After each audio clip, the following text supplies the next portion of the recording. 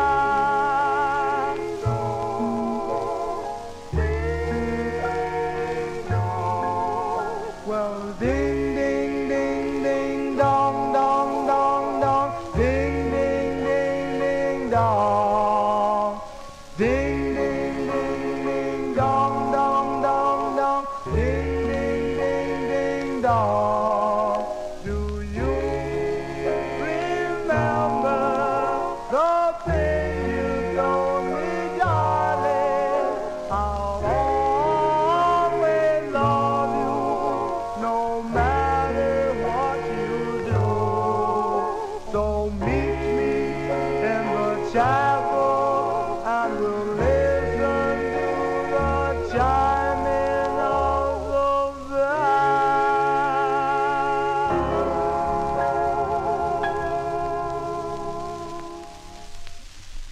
Yeah, that is from the Collector's Corner. If you were tuned into the Time Capsule Show, that's where I heard that record first, on the Time Capsule Show. There you go, the Pelicans there, a.k.a. the Kids. That one there on the Imperial record label, August 1954 release, song entitled Chimes. As we continue here, okay, I am playing the better... All right, Tony Barcia. But anyway, these are requests, folks. These are all your requests. I got to be, I have to say thank you. I have such great listeners that make requests here on the program. And really, so, and with each request here, you know, Johnny G, I get to listen to the songs myself because I never have time to just sit back and say, oh, I'm going to play some records. Sometimes I may put on something on YouTube or a show on YouTube or whatever, or a CD or something to do that. If I'm downstairs, my mother will be listening to something or whatever. But this is really the only time I get to hear my records, is when I do this show. But we are going to continue here.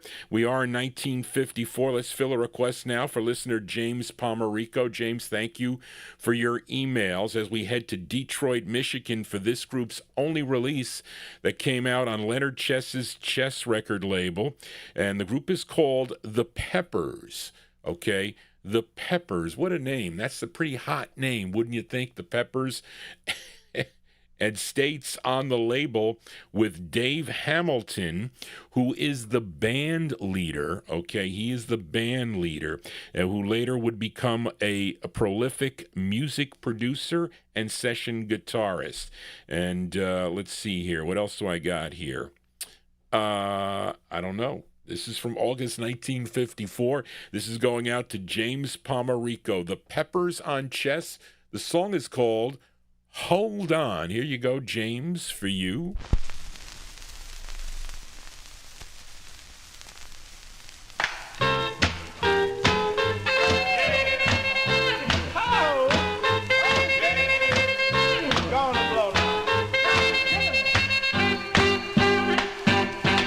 My baby took me for a ride. Her motor was really hot. She heard me screaming mercy, begging her to stop. But she said, hold on, baby, hold on, baby, hold on, baby, hold on, baby, hold on, baby, and I'll hold on the best that I can. Baby, please take it easy, slow down, there's danger ahead. She put both hands on the wheel, squeezed it, and then she said, baby, hold on. She said, hold on, baby, squeeze me, baby, hold tight, baby, hold me, baby, roll on, baby, and I'll hold on the best that I can.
you go. That one there by request for listener James Pomerico. That's the sound of the Peppers. The Peppers on the Chess record label from August 1954. Hold On is the name of the tune. You know how I got that record? So I used to go to Louis Silvani opened up a Times Square record store in Dobbs Ferry, New York. And it wasn't there a long time. It was there for, I don't know, maybe a few years. And I would get there, Saturday morning, and I would bring my Kreider book. That was the current book at the time. When did the Silver Kreider book come out? Because that's when I was going to the store, and Glenn was in there, and he was behind the computer, and I would bring the book, and he would type into the computer, and he would give me these amounts for the certain records that I wanted, because I would just go right down the Kreider book for, what do you got here on Federal 12145, whatever. So I said, well, that's too much. He goes, well, do you have it? And I said, no. Where are you going to find it? So he was like trying to convince me to buy stuff. But anyway, somebody walks into the store, and there were walk-ins that would come in with boxes of records. So this record was in the box, and I said to him, can you sell me that record? I'll give you $35 for it. So I don't think he ever told Louis. So I just gave him $35, and he gave me that $45. That's how that record was sold to me. But anyway, because I was there till he said he would have to go to the post office, which was around the corner. So he had all these, he was packing up all these mailing boxes. He had to mail these records out. So I would walk with him. He used to go, you got to come with me. I got to lock the store, and we're going to go mail the records, and then we'll come back. And then I would go back, and then we would continue.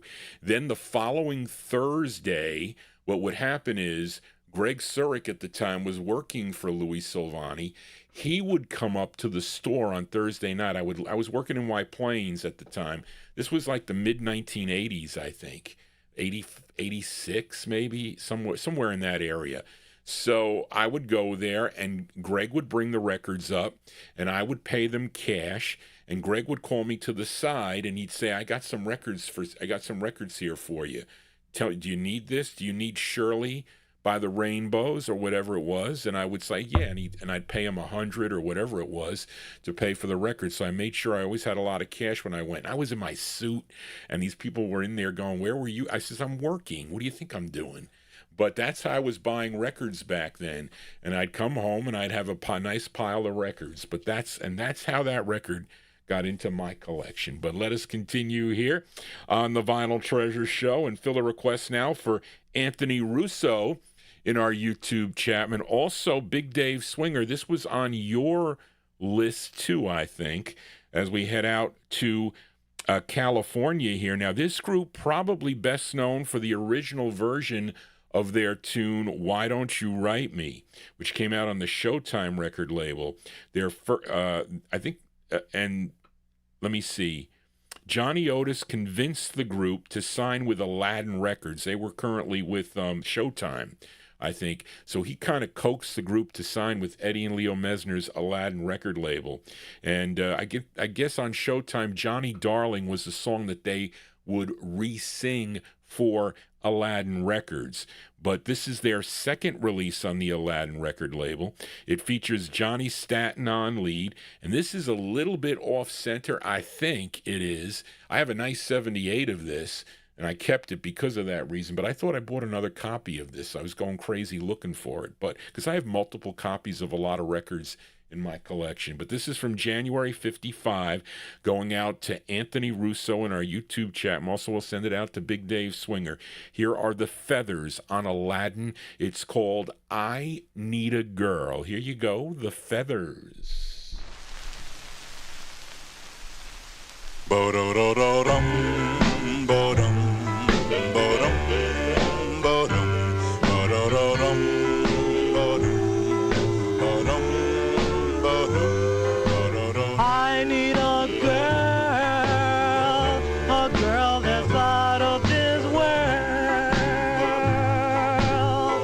that fits my head in a whirl. Oh, I need a girl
go, ever so slightly off center, which kind of drives me crazy. I don't know how Darren does it. He lines up off center records really easy. I can't do it. I can't put my finger. The turntable needs to spin. I saw him do it one time. He was showing me on his YouTube page. Put your finger in there and you kind of, I don't know how you center it. I guess you got to look up over it to do it. It just messes up, and if I sit there trying to line it up, then I go out of my mind. But anyway, there you go. The sound of the Feathers there. Johnny Staton on lead, January 1955. That one there going out to Anthony Russo. Also, we'll send it out to Big Dave Swinger. The Feathers with "I Need a Girl" is the name of the tune. Hope you're digging on these cool tunes here for a Saturday evening, as it's it's been balmy so far. Listen. As long as we don't get any snow, it's currently 38. It was raining before, and I had the game on. I was watching that game with the Rams and with the Panthers, which was actually pretty cool. I had it on here, and it wasn't like I didn't get great reception here because it's not cable. And the other one you got to buy, you have to watch it on. You can't see it on regular TV. What is with that? But anyway, I digress. Let us continue here. We are in 1955. This is, and it was, I don't know where I saw this. It either was in the chat room or somewhere, but someone wanted me to send out a Mills Brothers record to DJ Jeff. And also we'll send it also out to John Cummins because I know he likes the Mills Brothers, okay, a group that goes way back to 1922, but really known for their pop R&B vocal group style. Tons of releases on the Decca record label. This one is from 1955. This tune written by Charlie Calhoun, who did it first on MGM Records. I may have played it here on the program. He did it first April 1955 on MGM. The Jacks also covered this on RPM Records, but let's go to May of 55 with the Mills Brothers version on Decca Records. We'll send it out to DJ Jeff and also to John Cummins. Their rendition of the tune Smack Dab in the Middle. Here are the Mills Brothers.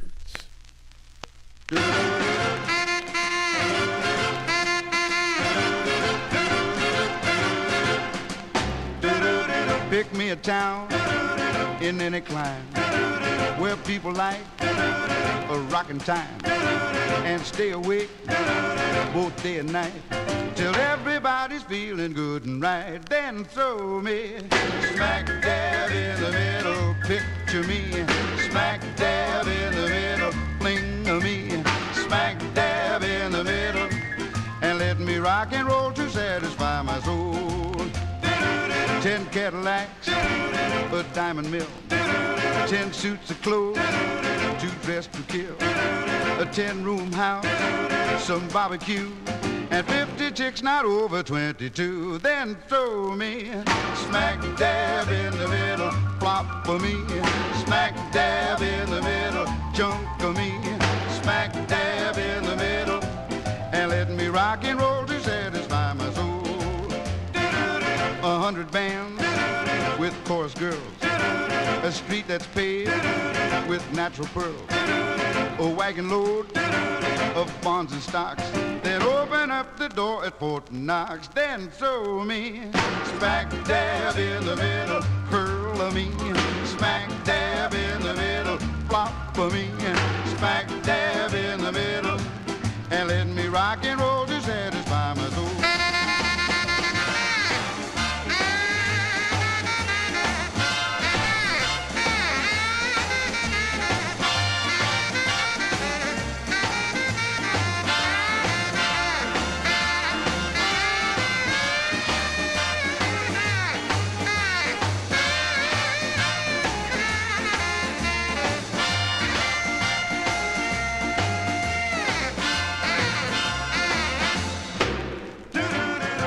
Of bread and gangs of meat, oodles of butter and something sweet, gallons of coffee to wash it down, bicarbonate of soda by the pound. Now throw me smack dab in the middle, pit bunch of me, smack dab in the middle, chunk of me, smack dab in the middle, and let me rock and roll to satisfy my soul, and let me rock and roll to satisfy my soul, and let me rock and roll to satisfy my soul.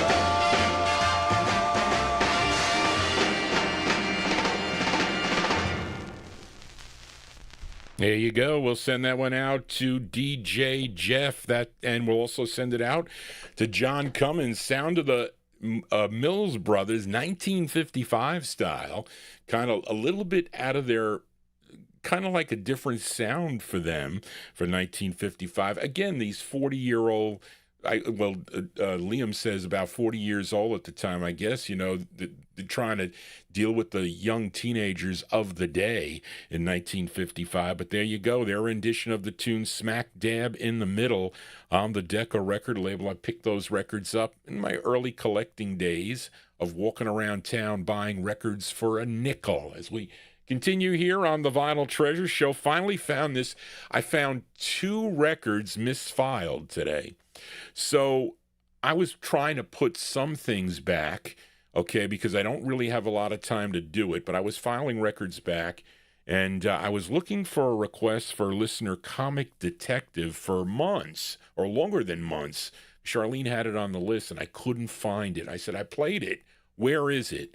Of course, it was by Donald Woods and the Bel-Airs. Of course, where I had this record, okay, you need to put your records where you're easily going to find them, even if they're the Bel-Airs, okay? So I had it under the Bel-Airs, a mistake, okay? I'm sure Don Folletti will yell at me and say, well, if you had them by label order, you would have been able to find it much easier. And he would probably be right as far as the flip label goes. But anyway, I found this one for Comic Detective as we head out to the West Coast. Now, the leader of this group was a member of the Medallions. I'm talking about Donald Woods, that is. But he left the group to form his own group. And they started out as the Bel-Airs, recording for Flip Records. Okay, and the group would later change their name to the Bel-Airs, and this was, I guess, their second of 5 on the Flip label, and it doesn't feature Donald Woods, Charlene. It features. She didn't know. It features Randolph Bryan. It's on the label. This has Randolph Bryan on lead, and this was co-written by the leader of the group, Donald Woods. Let's go to October of 1955. I finally found this record for Comic Detective, Donald Woods and the Bel-Airs. It's called Stay With Me Always on Flip Records out of California. Here you go. I love you so.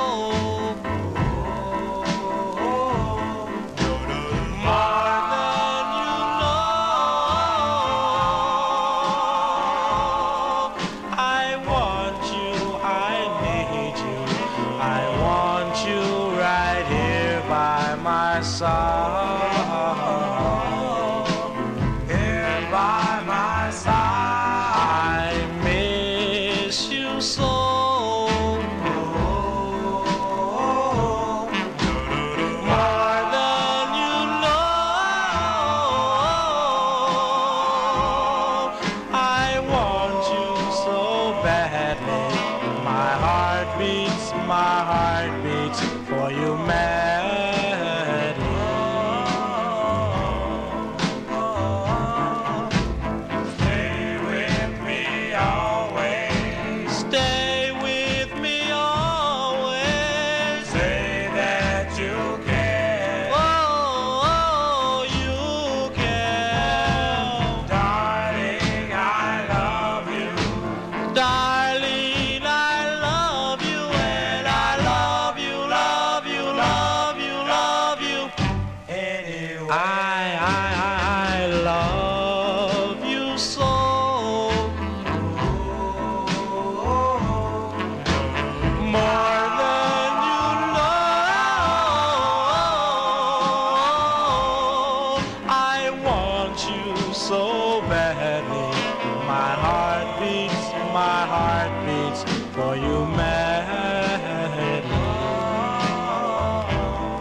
Yeah, Sounds of California here on the Vinyltreasure Show. That one there going out to Comic Detective. I finally found that. You probably typed that on my YouTube wall, because I have to go back and check. I used to get emails from YouTube, but not anymore because I have so many other subscribers that have come into the show.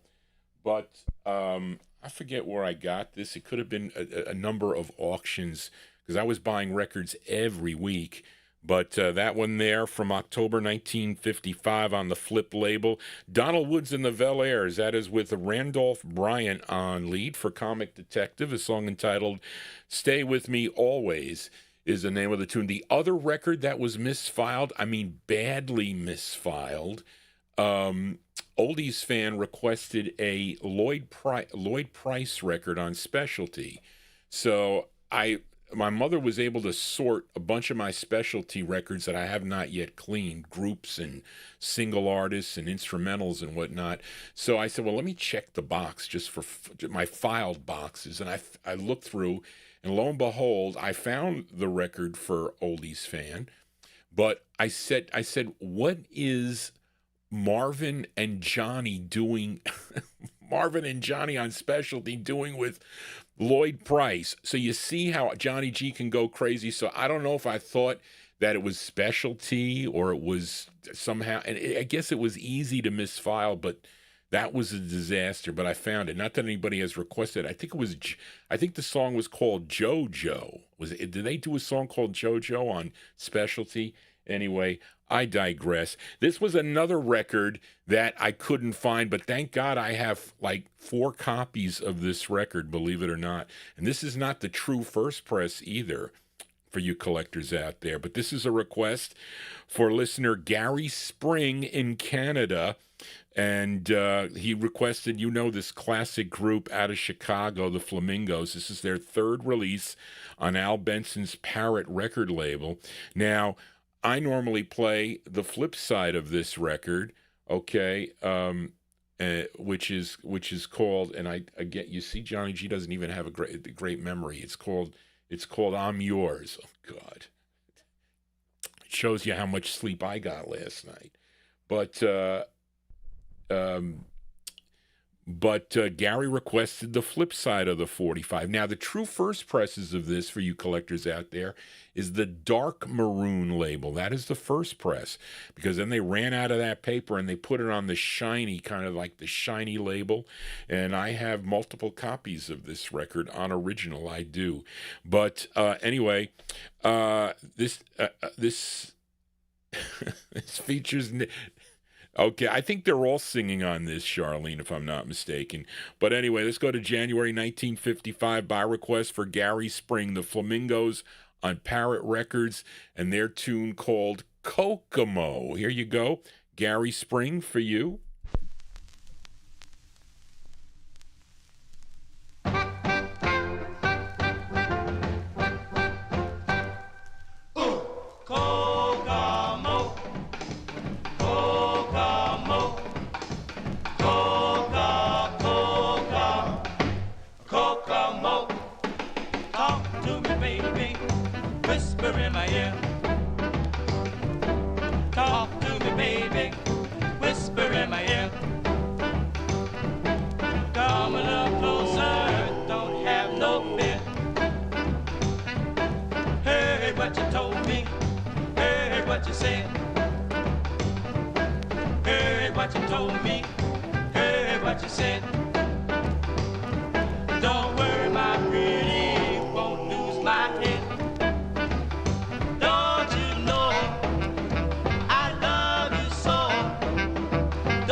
just a little squeak.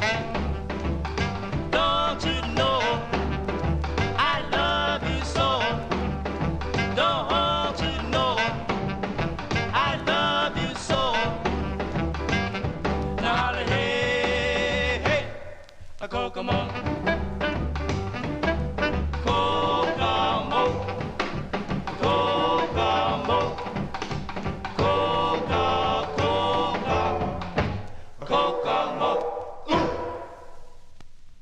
There you go, sound of the Flamingos here on the Vinyltreasure Show. That one there going out to Gary Spring in Canada, January 55. That's on Al Benson's Parrot record label. Kokomo is the name of the tune, the flip side of I'm Yours. You know, I have all of the only one I don't have is I Really Don't Want to Know on a 45. I have a nice mint 78 of it. I may play it if I do 78s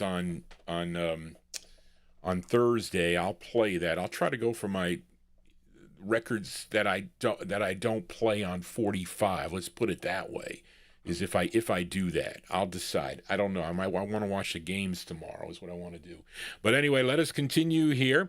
And we are in the 1955 block. Let's fill a request for listener Bill Sheriff in our YouTube chat room as the Ink Spots return here to the program. Did I play them earlier? Did I play the Ink Spots? I thought I did. Wait, let me see. I'm losing my mind. Maybe I didn't play them.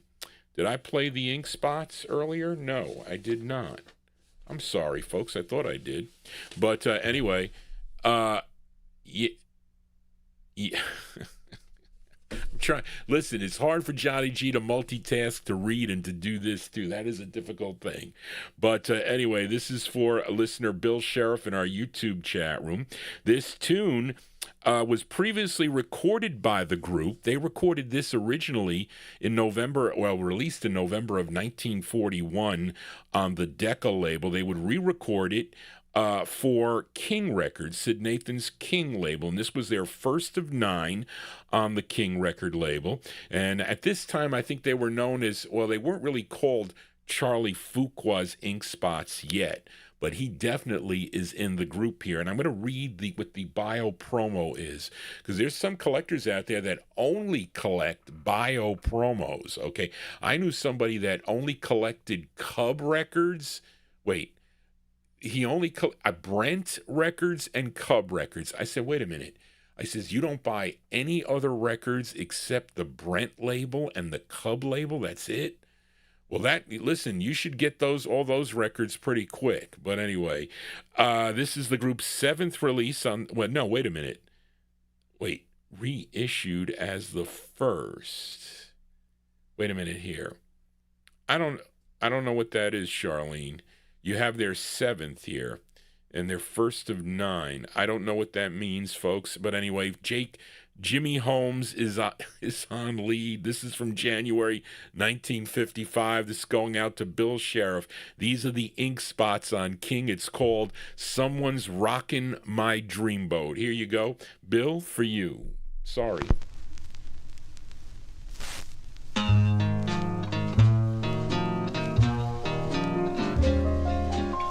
Someone's rocking my dreamboat. Someone's invading my dream. We were sailing along, so peaceful and calm. Suddenly something went wrong. Someone's rocking my dreamboat, disturbing a beautiful dream. It's a mystery to me, this mutiny at sea. Who can it be?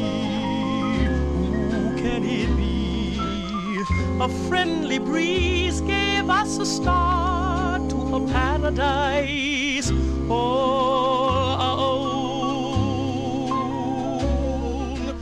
All at once a storm blew us apart and left me drifting alone.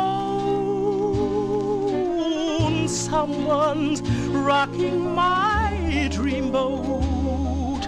I'm captain without any crew. But with love as my guide, I'll follow the tide. I'll keep sailing till I find you.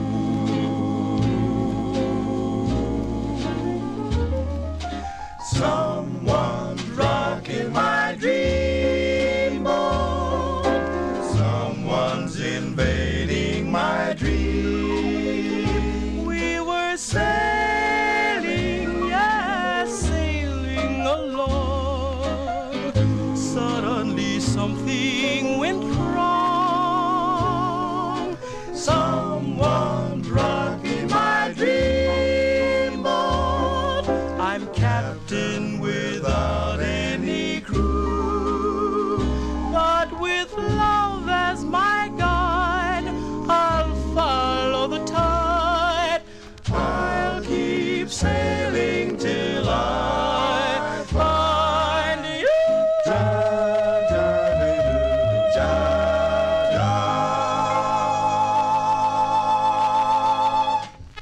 Yeah, there you go. That one there. Whoops. Hold on, folks. Okay, there you go. That's not the original Ink Spots group. I'll tell you who's in the group because they mention it on the label. That one there going out to Bill Sheriff in our YouTube chat room, January 1955. That's their 7th release. I don't know what that is in the top there, Charlene. Their 7th of 9 on the King label. Jimmy Holmes is the lead singer on that one, but it was originally done back in 1941 with a different Ink Spots group. Okay, and then I think this was the group that was later led by Charlie Fuqua. And actually, on this bio promo, okay, this is considered a bio promo. Some people only collect bio promos. You can get them on Deluxe. Well, Sid Nathan's Deluxe, King, or Federal. Now, some people say a lot of this is made up. I don't think so. Some of it is kind of like not the greatest, but there is some interesting facts on these labels, okay? It says here the Ink Spots just recently came, and this is probably true. I don't think they would make this up.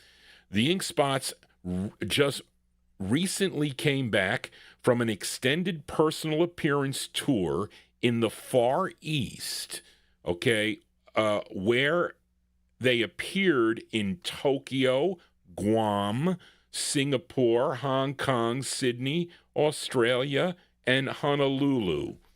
It says those far places have received this new group, the new Ink Spots, this new group with enthusiasm beyond all expectations, thus proving the fact that the Ink Spots are internationally famous as a vocal group, and that was true. And on the flip side here, which is called When You Come to the End of the Day, it says something else. It says the Ink Spots continue to pace the field with the type of vocal stylings that has proved popular throughout the years. This group is an outgrowth of the original Ink Spots. The new group, which includes Harold Jackson, Jimmy Holmes, Leon Antone, and leader of the new group, bass singer Charlie Fuqua. Jimmy Holmes is the high lead voice that characterizes this group. So there you go. I don't think that's true to fact. So anyway, so you can get, I think Louis used a lot of the bio stuff for his book, Collecting Rare Records and whatnot. But anyway, that's what you can get off of some. And even some of the labels would put pictures of the group on the label, like the Vita label, for instance. But anyway, I digress. Let us continue here. We move into 1956 with a request for Cool Ant in our YouTube chat room. And she wanted to hear Chuck Berry. This is his 5th release on Leonard Chess's Chess record label. This was his follow-up to Roll Over Beethoven, and this is a song he wrote, and he wasn't going to get screwed anymore like Alan Freed screwed him on Maybelline. So he had Chuck Berry music. I think I should be okay with Chuck Berry here on the program. But I like this record. I really dig Chuck Berry, I do. This one here from September 1956 going out to Cool Ant in our YouTube chat room. Chuck Berry and his combo, right? And Big Dave Swinger, did you notice this is I have a horrible styrene press of this, just horrible.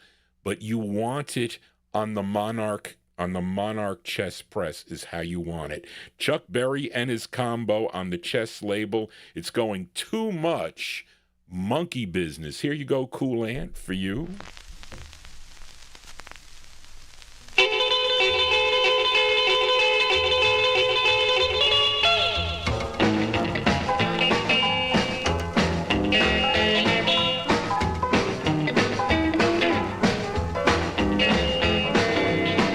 To and fro, hard working at the mill, never fail in the mail, yet come a rotten bill. Too much monkey business, too much monkey business, too much monkey business for me to be involved in. Salesman talking to me, trying to run me up a creek, say you can buy it, go on, try it, you can pay me next week. Too much monkey business, too much monkey business, too much monkey business for me to be involved in. Good looking, trying to get me hooked, want me to marry, get a home, settle down, write a book. Too much monkey business, too much monkey business, too much monkey business for me to be involved in. Same thing every day, getting up, going to school, no need of me complaining, my objections overrule. Too much monkey business, too much monkey business, too much monkey business for me to be involved in.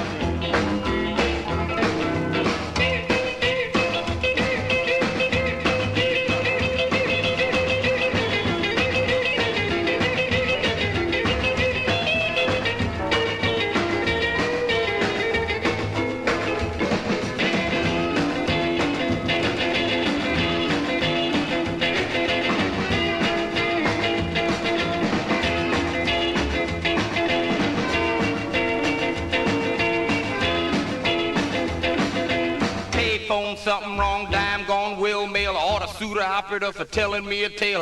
Too much monkey business, too much monkey business, too much monkey business for me to be involved in. I've been to Yokohama, been fighting in the war, army bunk, army child, army crew, army car. Too much monkey business, too much monkey business, too much monkey business for me to be involved in. Working in the filling station, too many tasks, wipe the windows, check the tires, check the dollar gas. Too much monkey business, too much monkey business. I don't want your botheration, get away, leave me be.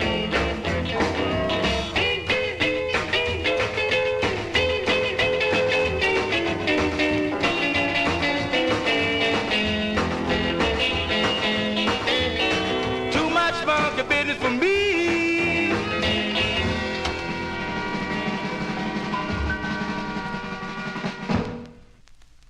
Hey, like that one there in the YouTube chat room. That one there going out to Cool Ant. The sound of Chuck Berry. You know, there's a lot of monkey business in the music business, that is for sure. So much that organized crime became involved with it. So much there that, listen, sometimes it could be very dangerous, too, by the way. There you go, Chuck Berry and his combo, September 1956, Too Much Monkey Business. That one there on the Chess record label. I like Roll Over Beethoven, too, by the way. I do. The only thing is I got to be careful for the copyright police here on YouTube. So I can't play, like, constantly playing number one hits. They shut me down on Wednesday. This is my second show of the week. I may be doing 3 shows next week, but stay tuned to my YouTube channel. You need to subscribe and click that bell to get notifications when Johnny G goes live. If I do, I'm going to be back Wednesday night for the Soul Show. So if you like 1960s soul music, email Johnny G at vinyltreasures@AOL.com. You can't shout out requests in the chat room. Remember, I have over 200,000 45s. I got to go down to the no humidity basement to find them. Okay, and it's so difficult to find stuff, especially when you haven't filed stuff back from 2024. Again, and so I might do 78s, though, on the Thursday show. That'll be an afternoon show. I know many of you work, but the good thing about it is they post this up on YouTube. And also you can go to vinyltreasures.net. If you go there, you can download. There's a lot of old shows there that you can listen to. It's just the stream. We're also live on Oldies and More Radio, too. So usually it's funny because people on my Wednesday show hop into the chat room on Oldies and More because they blocked me on Wednesday, and I said, that's it, so I got to shut down. But usually with the 50s music, I get away with a little bit more. Let us continue here now, and let's fill a request for listener Mike Campbell in Jacksonville, Florida. Such a great record this is that he requested.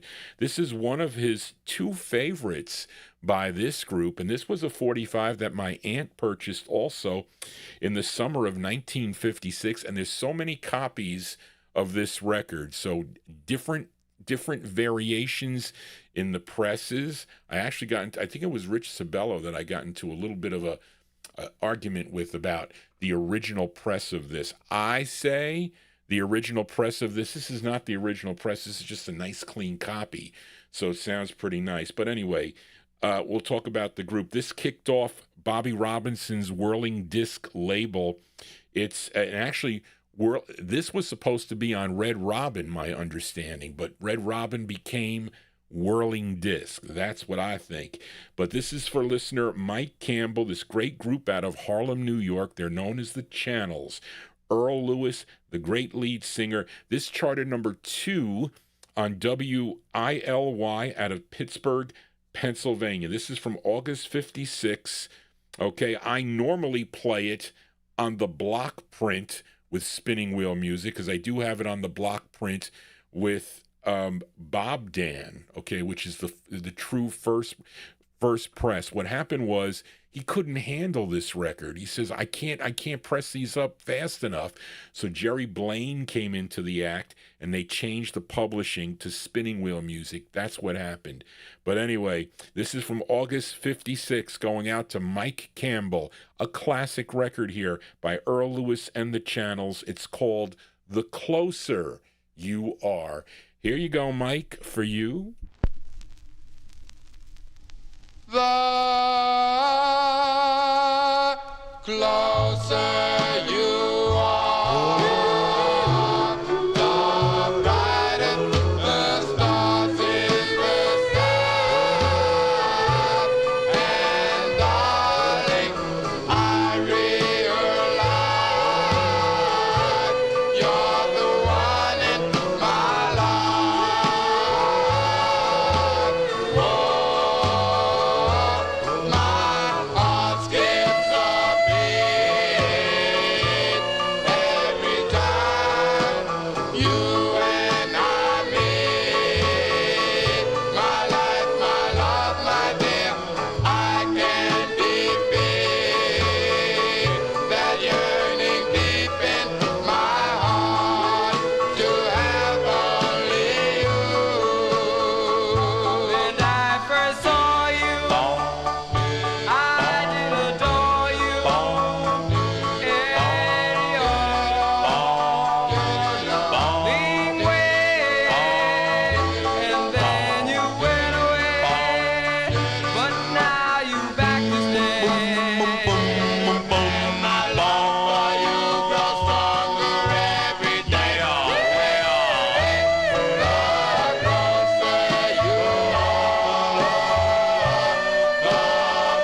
Well, there you go. They love that tune there in the YouTube chat room. I bet so does Mike Campbell in Florida. Thanks for requesting that tune, Mike. I like that record a lot, too. And that's been on, I remember when I used to listen to CBS FM, that would always make at least the top 20, I think, here in New York City. But that one there, that's Earl Lewis and the Channels. Their debut single on the Whirling Disc record label, August 56, released The Closer You Are. The flip side is a killer up-tempo. Again, you should see my aunt's copy of this record. It is totally trashed, but I'm keeping it for a memento for my aunt. I still have her records in my collection, even though they're not in great shape, and I have upgraded all of them. Well, all of them? Maybe so.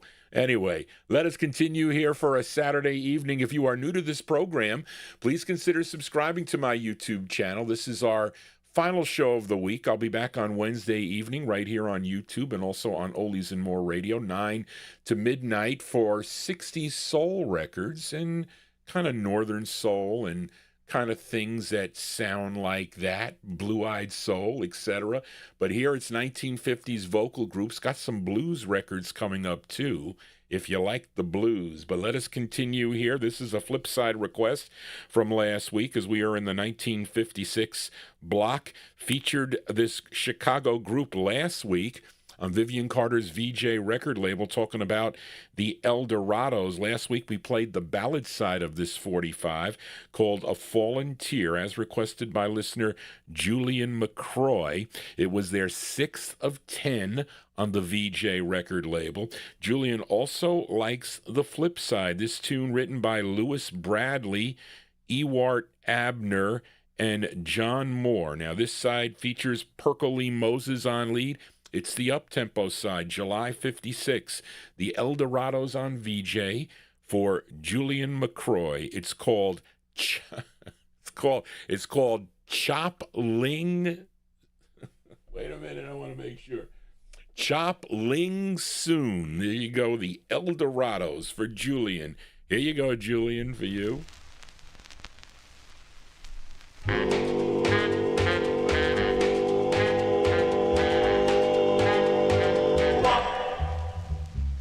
Everywhere I go, everyone I know, everybody's humming that tune. Everywhere I go, from Jersey to Bristol, everybody's humming that tune. They got the chocolate soul with a crazy beat. I say crazy chocolate soul. I hear people singing chocolate soul.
That one there going out to listener Julian McCroy. That's the sound of the Eldorados.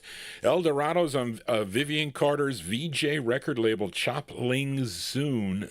Yeah, Chopling Soon. Soon is the name of the tune. You know somebody only collects VJ promos too. I think Federal and VJ promos was another one that somebody told me about, that they collect those too. I mean, listen, there's all types of collectors. Some collect only like songs related to baseball players, you know, like Willie Mays. There's a bunch of songs like that. There's sports related. There's all kinds of collectors. Johnny G collected thousands of record labels. Okay, that's why sometimes I lucked out with the stuff and sometimes I did not. You collect something like Capitol or Columbia, you're going to get a lot of stuff that, you know, you're going to get like Mitch Miller, who will not be played on this show. But anyway, July 56th, the Eldorados, Chopling Soon for Julian McCroy. Let us continue. This is a record I was looking for because I only took one record or two, maybe there were two, out of the Bally label. Okay, wasn't that like a casino, a gambling casino, and they ended up getting a label too? I think that's what that was. Bally Casinos, I think I did a write-up on that. Charlene doesn't have it here, but this is a request for listener James Stone. I was looking for this record for a long time, and I found it actually last week is when I found it. This singer from Guilford County, North Carolina. She first recorded for the Columbia label back in 1951. She also has releases on New Disc. Somebody requested a Christmas record by her, which I did find in the No Humidity basement. She also recorded for Bell and RCA before she signed with Jimmy Hillard's Bally Records out of Chicago. I'm thinking of the Turks, right? The Turks on Bally. I think that's it. But she had 6 releases on the label. Now, James requested her first. Now, this tune was played by, did anybody listen to Alan Freed around this time? Early 1956, because he did play this record for either a week or two. He played this on his Winds radio station in New York City. Let's go to January 1956 by request for James Stone in our YouTube chat room. Betty Johnson on the Bally label. The song is called I'll Wait. Here you go, James, for you.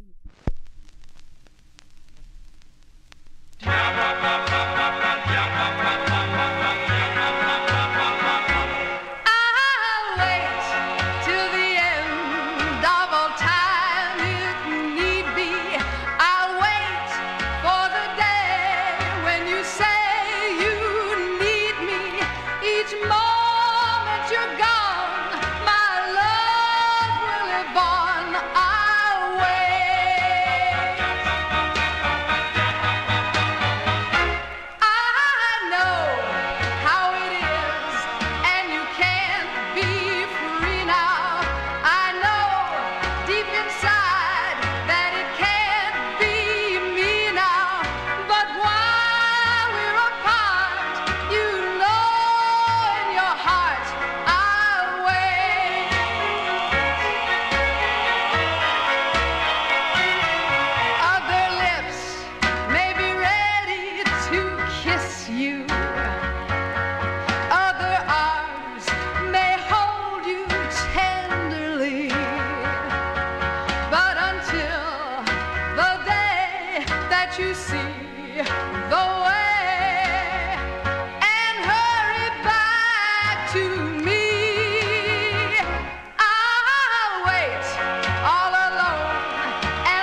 That one there going out to James Stone in our YouTube chat room. That's the sound of Betty Johnson and some chorus or male group backing her up on that. January 1956 on the Bally label.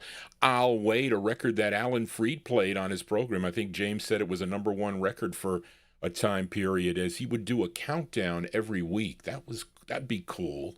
I'm telling you,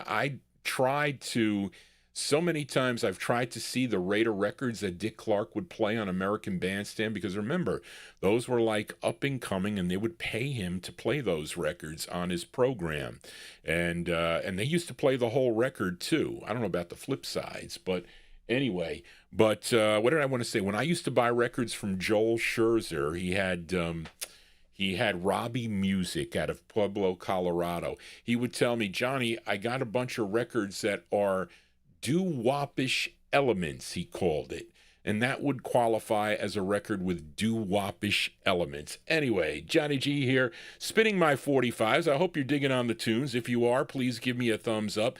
Tell your friends about this program. You can watch me in the privacy of your own living room on your iTV. Do you know that 60% of my listeners watch me on their TV screens? Those that even come in on the archive, because I've been getting lots and lots of hits on the channel, really a lot, and a lot of correspondence too. So thank you. If you do want to get in touch with me, you can email me at vinyltreasures@aol.com. If you type in requests in the chat room, they might get missed. I just can't promise you that I'll see them all. I can't promise you that. But let us continue here. Let's fill a request for listener Edmund Williams in Queens, New York, as we head to Cincinnati, Ohio now for this group. And the members of this group were all in their 20s and working as truck drivers in downtown Cincinnati for a local business. They would sign with Sid Nathan's Deluxe record label. They had 3 releases on the label, and they said, you know what are we going to call ourselves? Well, you know what, we're drivers. Let's call ourselves the Drivers, and that's what they called themselves. This is their first release on the Deluxe record label. This one came out in April 1956. It features Leroy Smith on lead. Here are the Drivers for Edmund Williams. It's called Smooth, Slow, and Easy. Here you go, Edmund, for you, the Drivers. Well,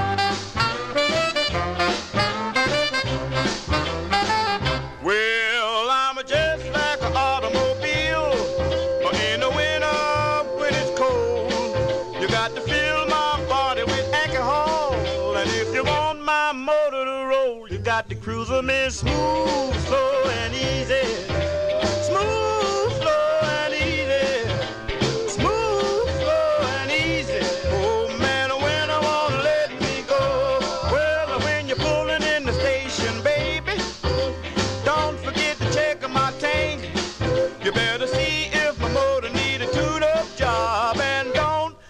My drink, you got to cruise them in smooth, slow, and easy.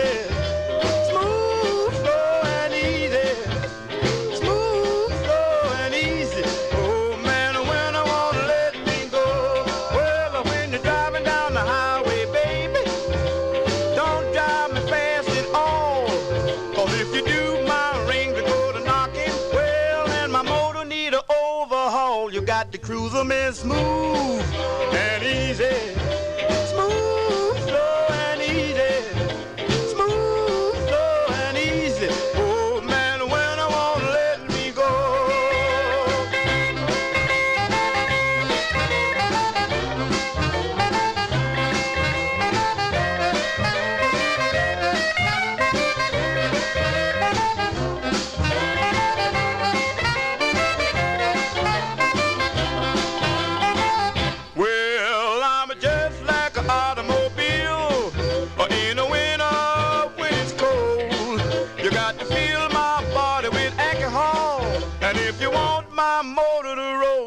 To cruise them is smooth and easy.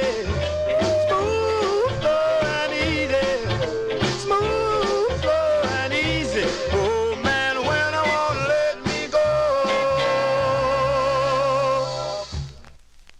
There you go. That one there going out to Edmund Williams in Queens, New York. They like that one there in the YouTube chat. You know, my Cadillac DTS would drive like that.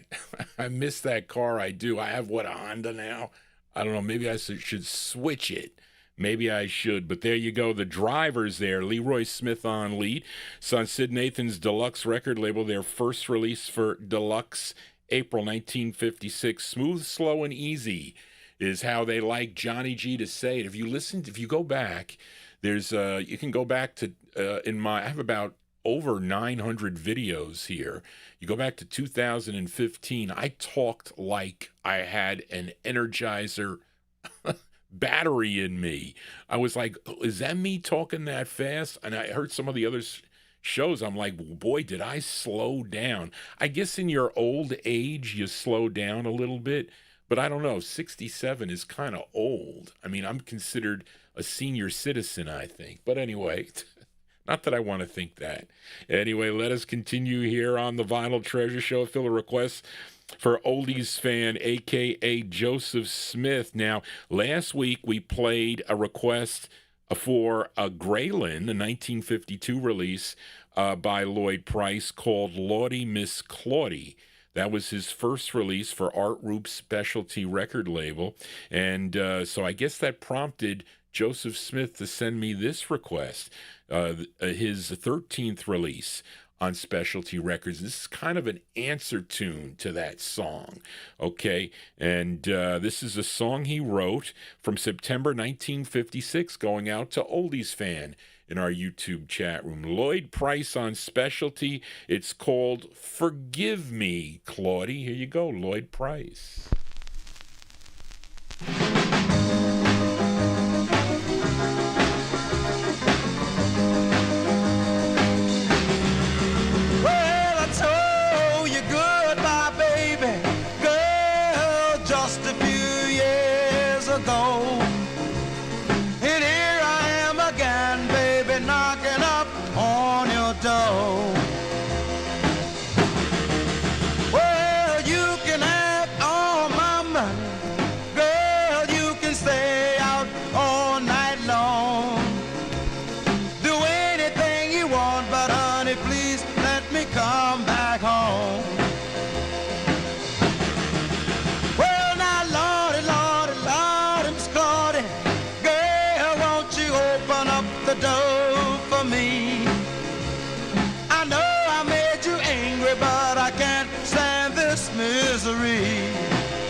There you go. That one there going out to Oldies fan in our YouTube chat room. That is the sound of Lloyd Price.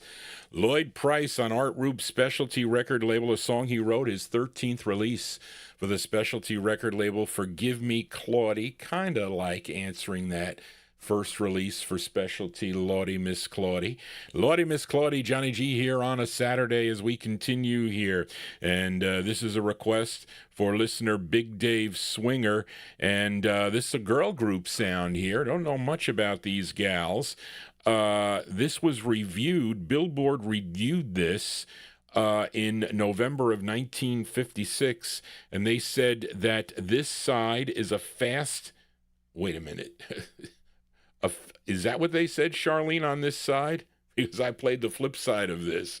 It says a fast rhythm ballad with very young voices has its attractive moments. I thought this was up-tempo, not a ballad. It's acute and little different, should have above-average appeal to the jocks, okay? And I'm guessing this group is out of Chicago. This is on Leonard Chess's Checker label. This is a subsidiary of Chess Records, Checker Records. There's also Argo Records, too, by the way. November 1956 for Big Dave Swinger. The flip of this was played on the Relic Survey, I think, but not this side. The Four Chickadees. You know any chickadees out there? The Four Chickadees on Checker. It's called Ding Dong for Big Dave. Here you go.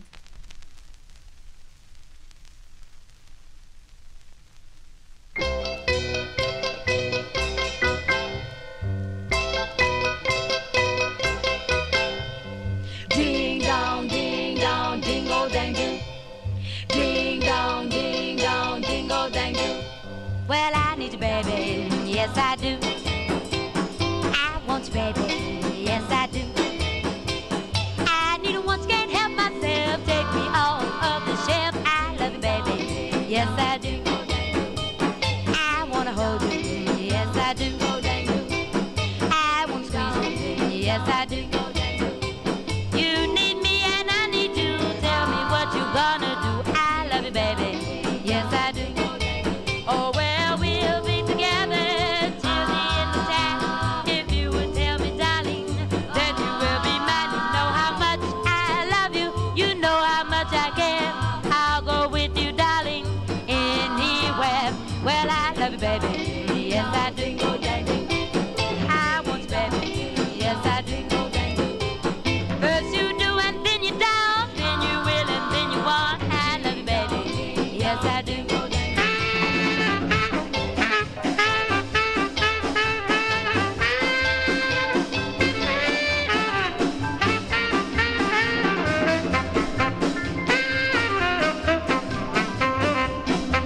Oh, well, we'll be together till the end of time.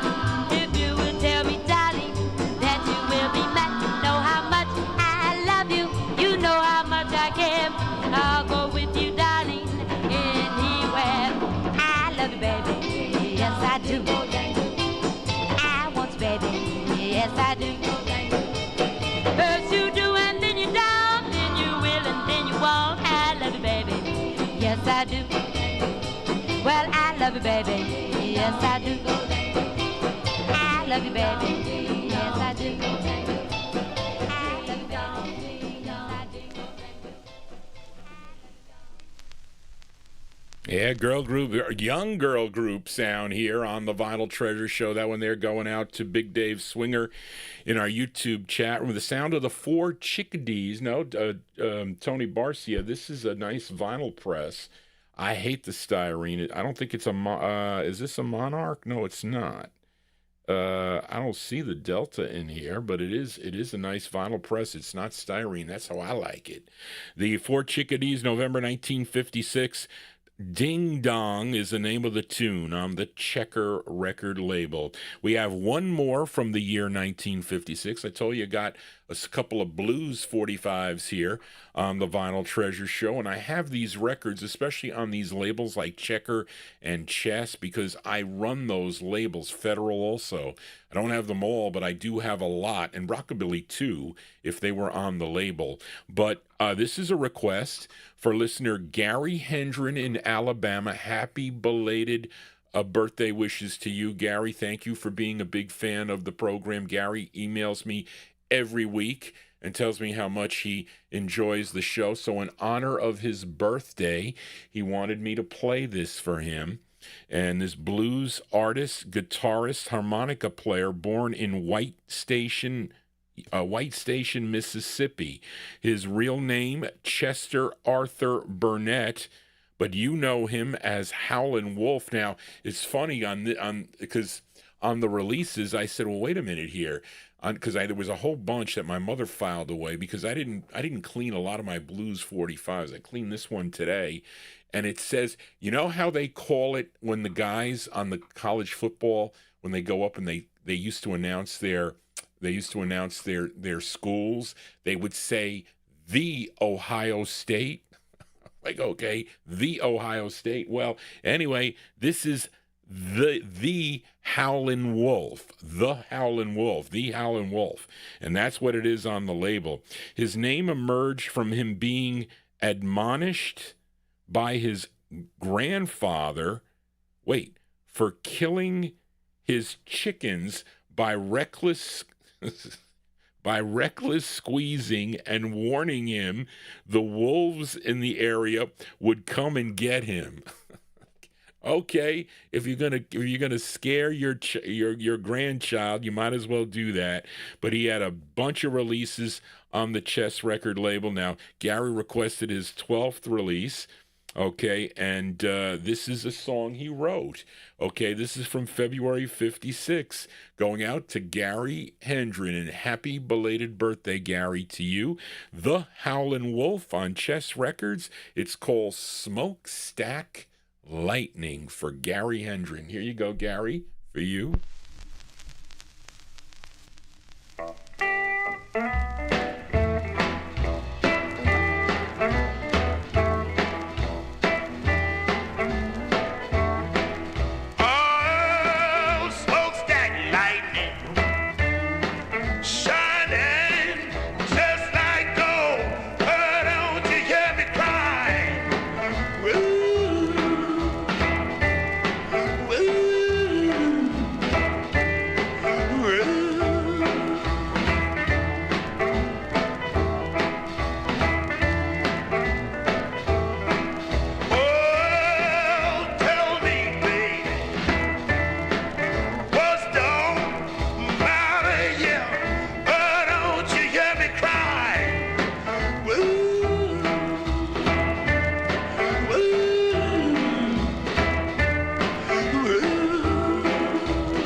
Yeah, blues 45s here on a Saturday evening, boy. There you go. That one there going out to Gary Hendren in Alabama in honor of his birthday. Happy belated birthday, Gary. Thank you for all your correspondence here and being a great listener to the program. That is The Howlin' Wolf from February 1956 on Leonard Chess's Chess record label. It's called Smokestack Lightning is the name of the tune. Let us continue here on the Vinyl Treasure Show. We move into 1957 now. Fill a request for listener Ronnie Sherman. Let's go back to Harlem, New York now for this great group. They had 5 releases on Danny Robinson's Everlast record label. You may know their biggest hit, their first release on the Everlast record label. Are you familiar with a song called Desiree? Great two-sided 45 too, by the way. Tony Barcia mentioned it in the chat room. And this was their follow-up to that tune, written by Les Cooper. It features Joe Greer on lead from October 1957 for Ronnie Sherman. Let's give a listen to the charts on Everlast. It's called Dance Girl. Here you go, Ronnie, for you.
Yeah, the sound of the charts here on the Vinyl Treasure Show as the Copyright Police come out for the first time. I mean, they didn't come out on that blues record, because sometimes on the blues stuff they come out, but they came out on this record.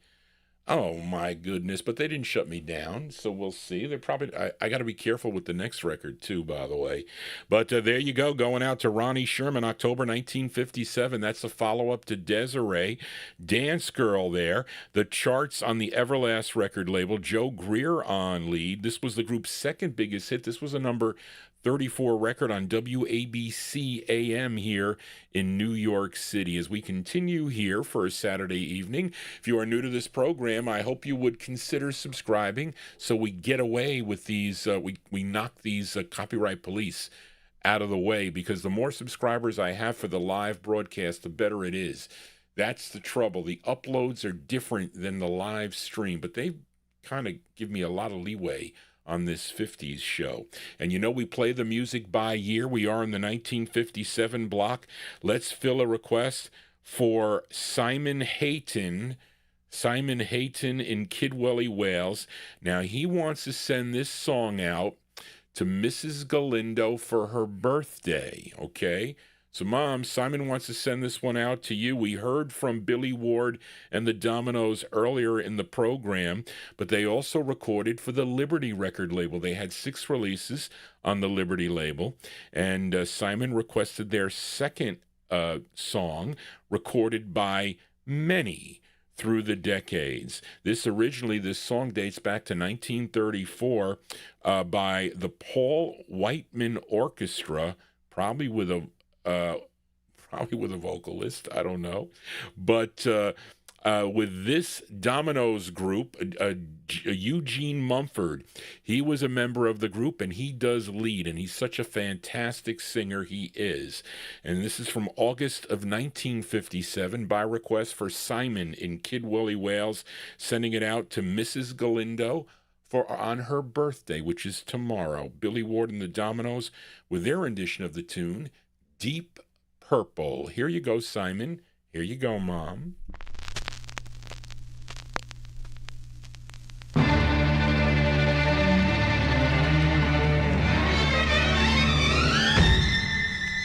When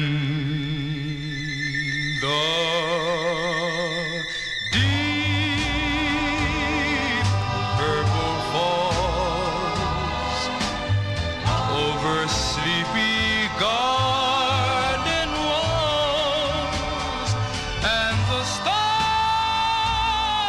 begin to flicker in the sky.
There we go, by request for Simon in Kidwelly, Wales. There, the great Dominoes there, Billy Ward and the Dominoes, but the great vocalist there, Gene Mumford on lead there, by request for Simon, sending it out to Mrs. Galindo on her birthday tomorrow, a very special birthday for my mother, who's my biggest fan, folks. Really, she is. August 57, Deep Purple is the name of the tune. Hope you're digging on the cool tunes here for a Saturday evening. Tell your friends about this program, and don't forget to subscribe when Johnny G goes live. You'll get notifications. You have to be signed into YouTube, though. Unfortunately, that's how it goes. I'm not on the Johnny G forgot to do that. I was standing up. I'm looking for a cleaner copy of a record, if you see me thumbing through records here, because I couldn't find it. It was last minute that I added it. But anyway, let us continue here. Let's fill a request for Amy King in our YouTube chat. Amy King is Johnny G's moderator of the chat room, so you must behave and listen to what Amy says. And I hope you're feeling better, Amy. We do.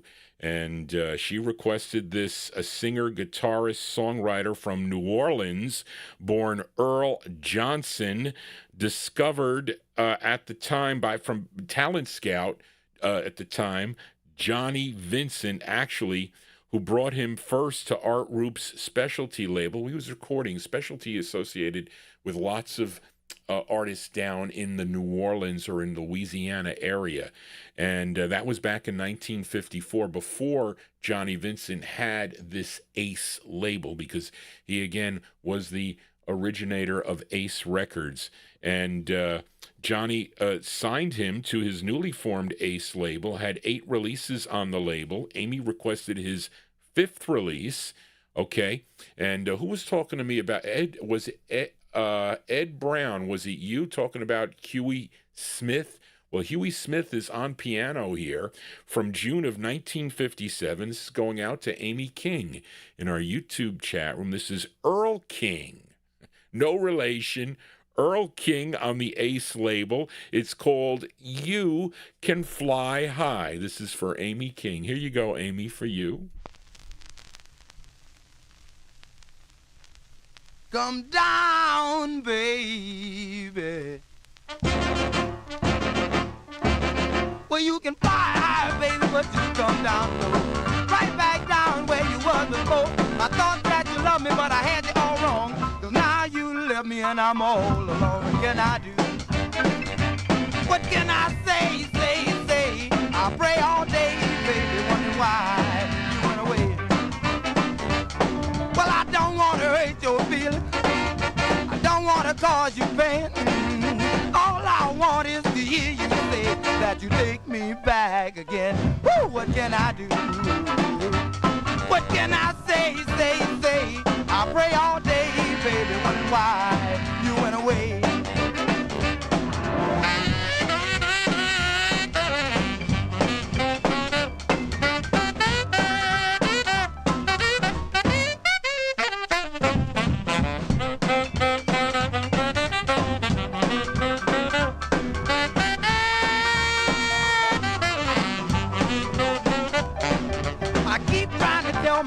You coming back, but all I do is cry and pray. The more I cry and the harder I pray, I can't dry these tears away. Ooh, what can I do? What can I say? I pray all day, baby, wonder why you went away. I'll always love you, darling, although you left me sad. And I want you to remember, baby, all the good time that we had. Woo, what can I do? What can I say? I pray all day, baby, wonder why you went away. Don't you know, baby, I'm a little fool. Don't you know, baby, I'm a little fool. Don't you know, baby, I know you've been messing around. Oh, baby.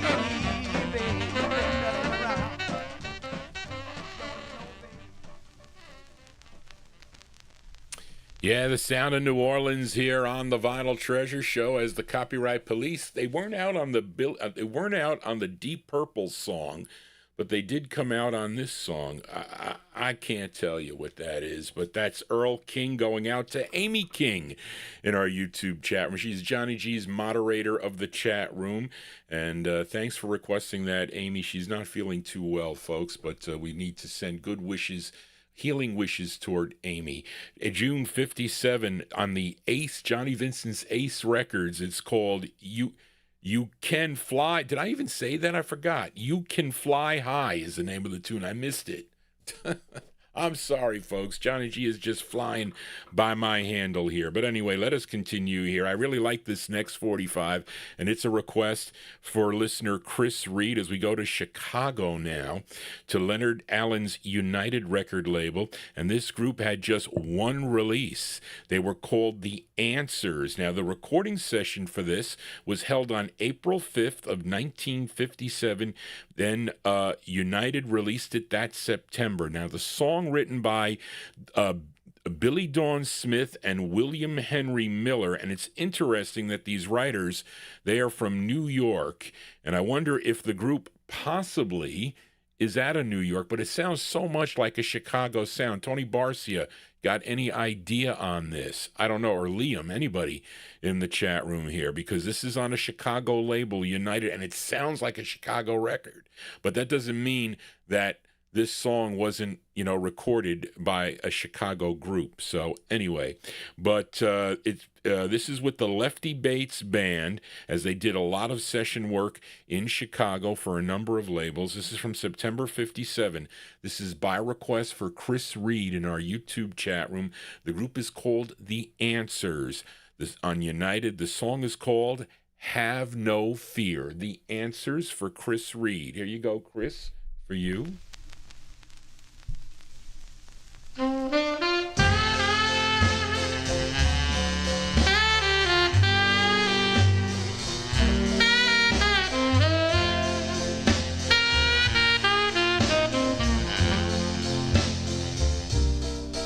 tried so hard to explain how I love to call your name. Oh, baby, oh, darling, dear, please have no fear.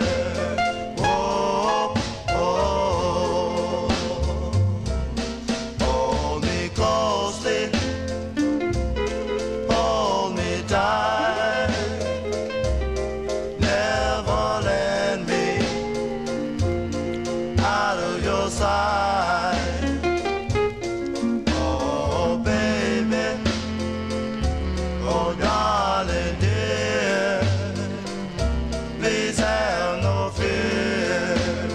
Oh, oh, I haven't got a dime, but knowing that you still mine, oh, you make me feel so gay.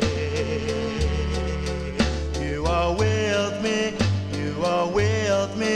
and you won't go away. We'll be together, just you and I'll never forget you. I'll say goodbye. Oh, baby, oh, darling, dear, please have no fear.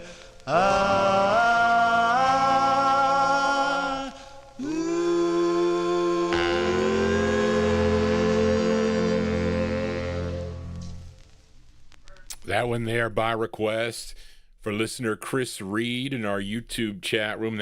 Those are The Answers. Tony Barcia says one of the last vocal groups to record for United Records, Leonard Allen's United record label, and maybe the same session there. Big Dave said the Strollers also, these mystery groups here. That sounds too Chicago for Johnny G, but you never know. You got those two writers here from New York, Billy Dawn Smith and William Henry Miller, September 57, The Answers on United, Have No Fear. That is an upgrade. That is Greg's copy of that 45. I said, this is a nice copy.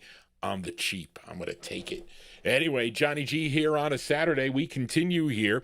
We are in the 1957 block. Let's fill a request now for listener Kid Kilowatt in our YouTube chat room. This group hails from the Bronx, New York. They were discovered by Don Roby. Don Roby, he was an agent, a talent scout working for Don Roby's, owner of the Duke, Peacock, and Backbeat labels, and agents were in major cities looking for new talent, and that's how this Bronx group ended up on a Houston, Texas-based label, okay? And it's the group's debut single and their biggest hit. They recorded this in April of 1957. Backbeat put this out in September of 57. Their first of two, okay? First of two, and the group is called, the lead singer is Norman Fox. This is Norman Fox and the Rob Roys from September 57 for Kid Kilowatt. Their tune is called Tell Me Why. Here you go, Kid Kilowatt, for you. Tell me why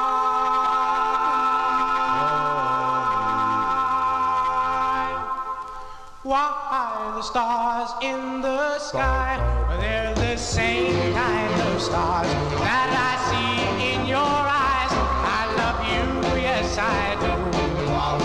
Oh, won't you tell me why? Tell me why my heart skips a beat every time that you're near, every time that we meet. I love you, yes I do. Oh, won't you tell me why? Tell me why.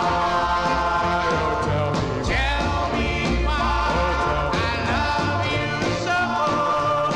You know my heart will never let you go. You know my love for you is all the square.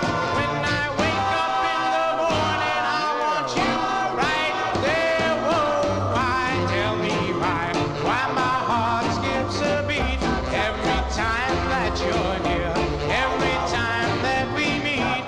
I love you, yes I do.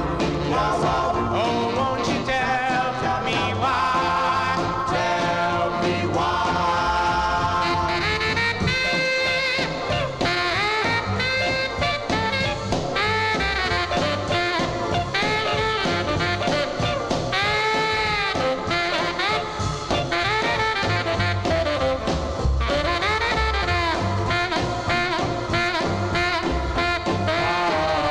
Tell me why I love you so.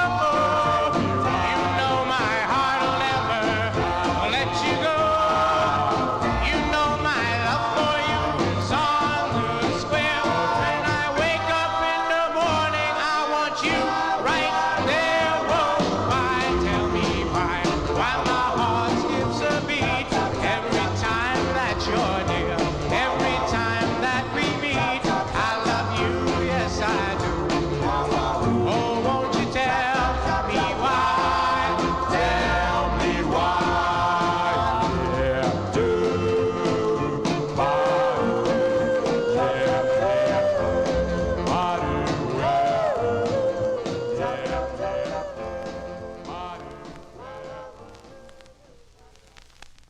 Yeah, the copyright police are out. They are out in full force. They're chasing Johnny G. That one there going out to Kid Kilowatt there. Norman Fox and the Rob Roys, their debut single on Don Roby's Backbeat Records out of Houston, Texas. That one there from September 57.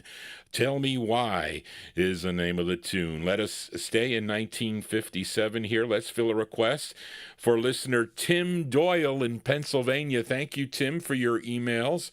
Another new listener here to the program and a collector here. You all know this group from Newport News, Virginia. I feature them here often on the Vinyltreasure show, talking about the great five keys. This is the group's 14th, after Aladdin, they recorded for the Capitol record label, and Tim requested their 14th release on Capitol. It features the great Rudy West on lead, and this is with the Van Alexander Orchestra. Let's go to August of 1957. The five keys on the Capitol label. It's called The Face of an Angel. This is for Tim Doyle. Here you go, Tim, for you.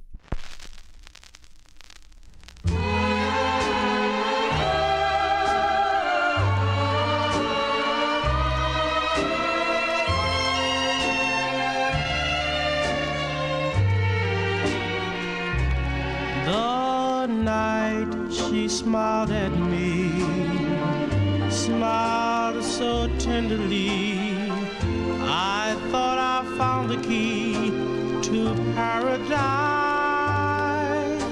for she had the face of an angel, and I saw heaven in her eyes. The things she used to say took my breath away. I thought my heart would stay up in the sky, for she had the face of an angel, and an angel could never tell a lie. And when she kissed me, the way she kissed me, how was I to know that someone with the face of an angel could ever hurt me so? So if you ever find there's someone on your mind, remember love is blind, so play it smart. If she has the face of an angel, be careful or she may break your heart. Be careful or she may break your heart.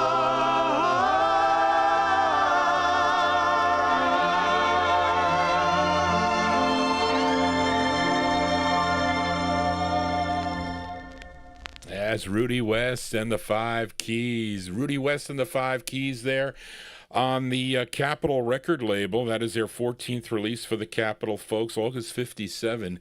Song entitled The Face of an Angel. That one there going out to listener Tim Doyle in Pennsylvania. Thank you all for being here. If you like what you're hearing, please give Johnny G a thumbs up here. This is our final show of the week. I'm going to post tomorrow. I'm going to decide. People want the 78 show. We'll have to look and see on the 78 show. So maybe we'll do that. I haven't done it in a while. I can do the 1956 Relic show too. That will be a 1 o'clock in the afternoon show on Thursday. But I'll be back on Wednesday. If you like soul, not everybody likes soul records from the 1960s and early 70s, but if you do, you need to tune into that program and tell your friends about it. Let us continue now. Let's move into 1958 and fill a request for listener Emnon. Now, I wasn't sure I had this record, but I looked, and my L boxes were, I took a lot of the major labels out, so there were not as many boxes to look through. And I said, well, let me look through this. And I found out that I bought this for $8 from Ken Benedict. Remember, Johnny G runs labels. So I collect Sidney Siegel's Seco label. Of course, Sidney Siegel, what did he own? Also own the Dawn label. There's some great records on the Dawn label. But Seco Records is out of New York City. Now, this is a duet, okay, that Amnon requested. They are Llaya Manowitz and Ronnie Singer, and they recorded as Llaya and Ronnie on the Seco label, and they also wrote the tune. I think Charlene is correct. Yeah, they get writer credits on this. It's actually a pretty cool tune also, and there's a vocal group behind them also. I don't know who it is, but it's from November of 58. This is for Amnon, Llaya and Ronnie on the Seco label. It's called My Steady. Here you go, Amnon, for you.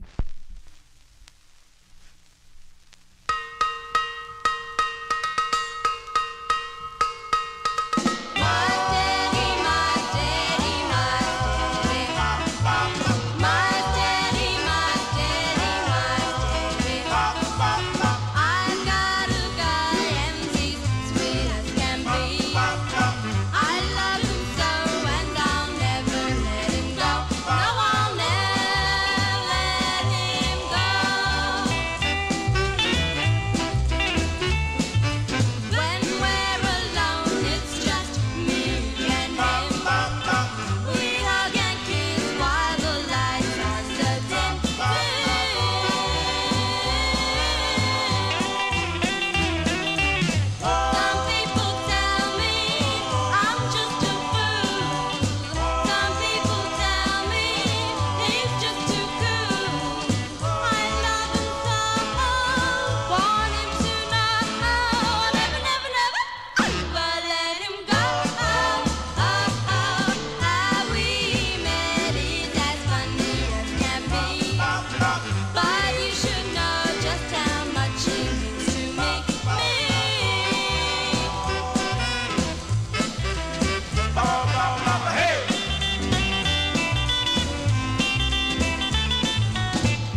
There you go. That one there going out. Listen, the copyright police, they don't know what to do with that record. They have no clue what to do with that record. November 1958, Llaya and Ronnie. That is Lila Manowitz and Ronnie Singer. That one there on the Seco label, Sidney Siegel's Seco label. My Steady is the name of the tune. That one there going out to listener M9. You know, when I was down in the basement, I had a whole bunch of, I think I had Gloria Lynn, I think I have on Seco. So there were other one. There was one there. Ma, do you remember the name? It was Galindo. It was Spanish first name. Well, my name is really Spanish. Galindo is a Spanish name, okay, because my ancestors originally were from Spain. And what they did is they relocated to Italy in the 1400s. So that's how... really my name, it was funny because when I was working for the construction company in White Plains in the Gateway building, so Fabiola comes to me and she says, finally, somebody who can speak, and she's from Colombia, I think she was from Colombia. She says, finally, somebody I can speak Spanish to. I said, Fabiola, no way. If you want to talk Italian, you know, I understand it well, but I can get by with a little bit of Spanish too. You know, I can. But anyway, that's how it goes. Let us continue here on the Vinyl Treasure Show. You saw me thumbing through records. You saw me thumbing through records before? That's because last minute when I was programming the show, I was like, well, wait a minute, I can't play this record for David Vielma because this is a worn-out copy of this record. I went back to check. I played it in 2004, and I don't know where it is. I have no clue, and I was upset. My mother was like, stop it, don't get upset. You're going to have another nosebleed. I did have another nosebleed. But anyway, I'm going to play it here, so I apologize in advance. It's not so bad, but it's got surface noise. It's a disc jockey copy. It's on Morris Levy's Roulette record label, and this is a request for listener David Vielma in our YouTube chat room. This group is originally from Salisbury, Maryland. Okay, but they were discovered by singer Bobby Freeman and his manager Walt Summers, who brought them to New York City to record at Bell Sound Studios. And I guess they did the recording, and Morris Levy said, well, you know what, I'll put it out on my Roulette record label. And that's what happened with this. Okay, it features 15-year-old Howard Timothy Wilson on lead. Let's go to November of 1958 by request for David Vielma in our YouTube chat room. Tiny Tim and the Hits is the name of the group. It's on Roulette. It's called Wedding Bells. Excuse the condition, folks. It's got like some surface noise, and I'm not happy with it. So you know. This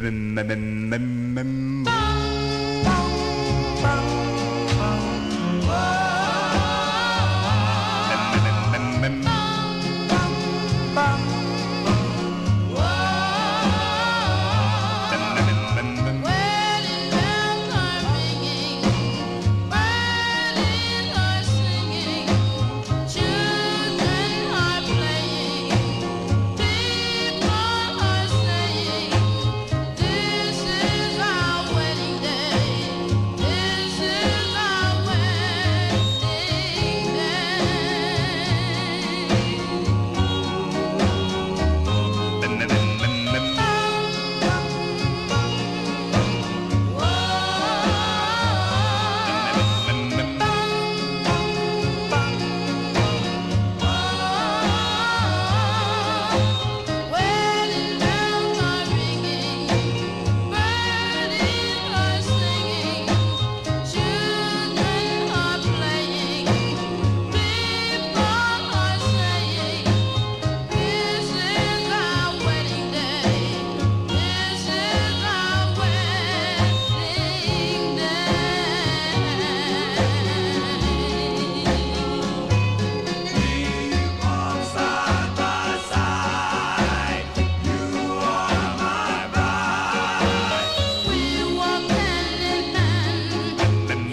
Well, maybe. Well, you know what? It isn't that bad, but it is. Maybe because I was playing it, I was testing on more of a used needle, because my system does do justice to records that aren't in the greatest shape. They do. I mean, it's not John Ronan. It's not like your tube. Whoops.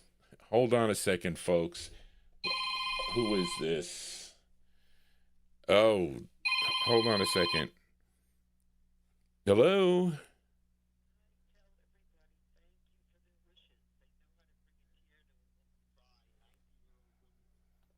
Yeah, you could thank them. Go ahead.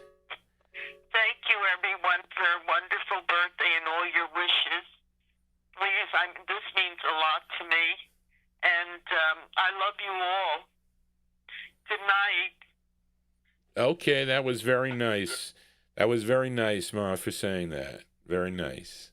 Oh, she's all choked up, folks. So thank you for that. Okay, let us continue here on the Vinyltreasure show, and we just heard Wedding Bells. That one, it didn't play that bad, did it, folks? It was okay. Like I said, my system does justice to a lot of the records. It does. But that one there going out to David Vilma in our YouTube chat room, November 58, Tiny Tim and the Hits. Let us now continue. Let's fill a request now for Bill Olben, New Jersey. He will be my in-studio guest sometime, probably or somewhere in the first quarter of 2026, maybe as the weather gets better. We'll talk about that in future shows, but he's working on a number of shows here to be a guest spot on a Thursday afternoon. But he requested this singer born William Edgar John back on November 15th, 1937 in Cullingdale, Arkansas, but he was raised in Detroit. And you may know his sister. Her name was Mabel John. I have actually requests for her coming up on the Wednesday show, some releases on the Stax label she did. But it was unfortunate that he was convicted of manslaughter in 1966, which might have not been the case, folks. And but prior to his jail time, he had some great songs to his credit on Sid Nathan's King record label. Now, you may know his two biggest hits, one called Fever in 1956, and the other was called Sleep in 1960. Now, Bill requested his 13th release on the King label. I'm going to sneeze, folks. Had to shut... Johnny G getting choked up with sneezing here. Okay, Bill requested his 13th release on King Records, and this was his, I don't know if this was the A-side though, Charlene. I guess it's his follow-up to Talk to Me. This tune, written by Joy Kennedy, came out in July of 1958 by request for Bill Olben, New Jersey, Little Willie John, and I think Girls are backing him up on this one. It's called Let's Rock While the Rockin's Good. Here you go, Little Willie John for Bill Olben. Here you go, Bill, for you.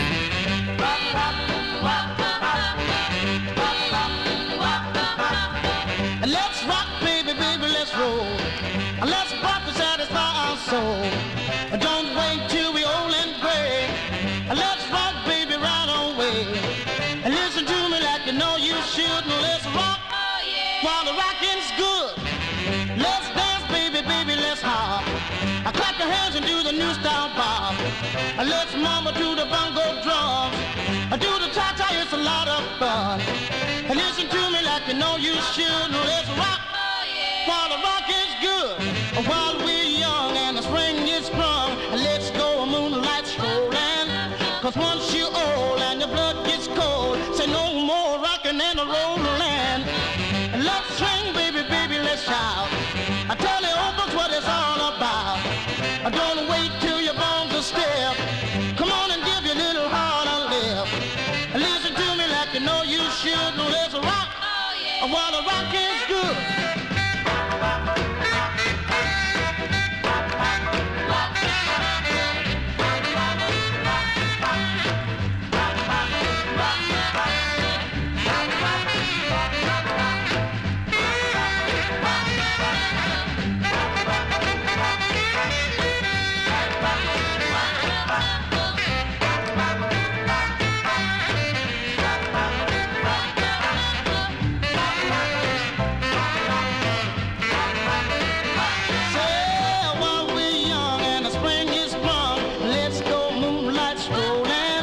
'cause once you're old and your blood gets cold, say no more rockin' and a rollin'. And let's sing, baby, baby, let's shout. I tell the open what it's all about. I don't wait till your bones are stiff. Come on and give your little heart a lift. Listen to me like you know you should. Let's rock. Oh, yeah. While the rock is good. Let's rock. Oh, yeah. While the rock is good.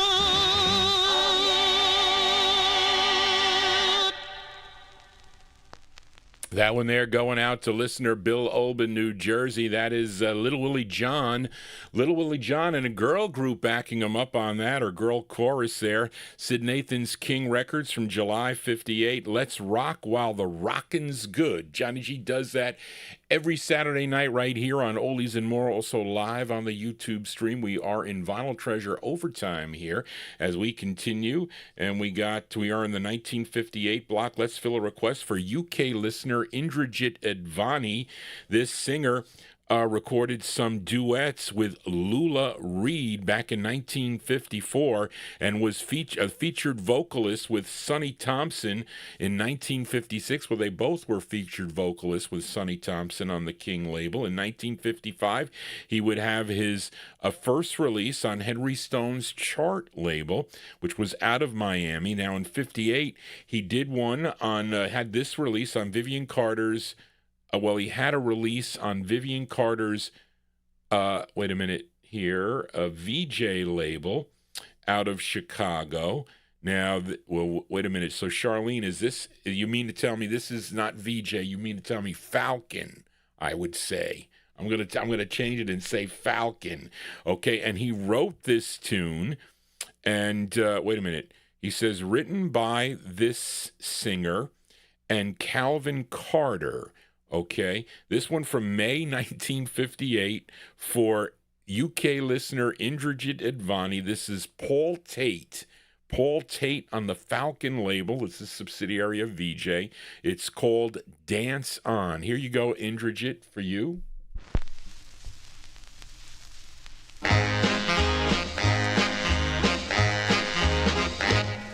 Now when I was just a little boy running around in knee-high pants, my mother said, son, come over here, you ought to be able to dance. I met a little girl not long ago, I asked her to turkey high. The only thing that she could do was a dance they call the bob. Dance on, baby, dance on. Dance on all night long. Dance on, baby, dance on. 'Cause the night is still young. Now my mother used to do the Charleston, and my father used to do the split. Now when they started dancing, they didn't know just when to quit. Everybody said a chicken is easy to do, but that's a dance I could not do. I'll sit and watch them chicken and do the turkey too. Cluck, cluck, baby, cluck, cluck. Cluck, cluck all night long. Gobble, gobble, baby, gobble, gobble. 'Cause the night is still young. Oh,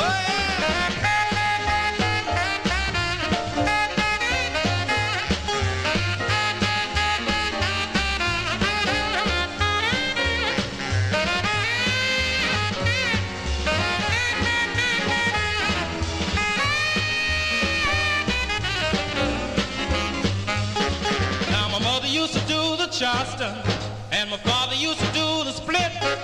Now when they started dancing, they didn't know just when to quit. Now when I die, baby, 6 feet deep, put a pair of gold slippers on my feet, and a little girl to hold my hand. I'll dance my way to promised land. Dance on, baby, dance on. Dance on all night long. Dance on, baby, dance on. 'Cause the night is still young. Dance on, baby, dance on. Dance on all night long. Dance on, baby, dance on. 'Cause the night is still young.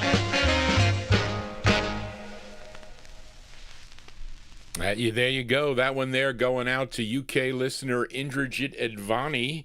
His name is Paul Tate. Paul Tate on the Falcon label, May 1958. Dance On is the name of the tune. We do slow dancing and up-tempo dancing and Northern Soul dancing on Wednesday. You know, that's when you dance by yourself. I never danced by myself. I danced with a partner.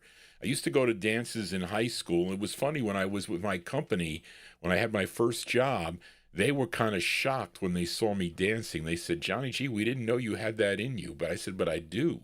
I did. Well, I don't know about now. Forget about it now. But anyway, let us continue now. Let's fill a request now for Gary McClendon in our YouTube chat as the Four Knights return here to the program. Now, they would sign with Coral Records in 1958. They had 6 releases on the Coral label. Now, Gary requested their second release, this tune written by Ann Hall and also by Bob and Dick Glasser. Now, this is actually a cover tune. This song was first done by Dickie and the G's earlier in 58, came out in January of 58 on the Argo label. And this one, though, released in November of 58. This was their, what did I say, their second of 6? Yeah. They're second of 6 on the Coral label for Gary McClendon. Here are the Four Knights again. They return November 58. It's Cliff Holland that's doing the lead on this. The Four Knights, it's called Foolish Tears. Here you go, Gary, for you.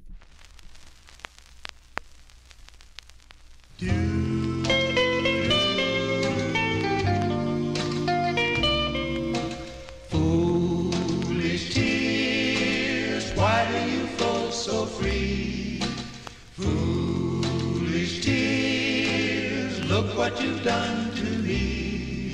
Oh, why don't you go away and let me be, so I can have a heart that's free?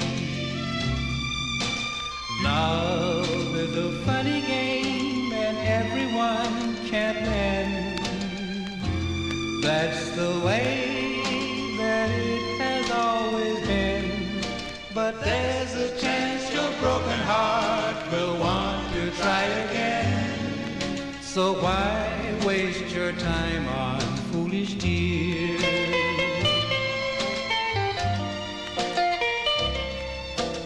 Foolish tears, why do you flow so free?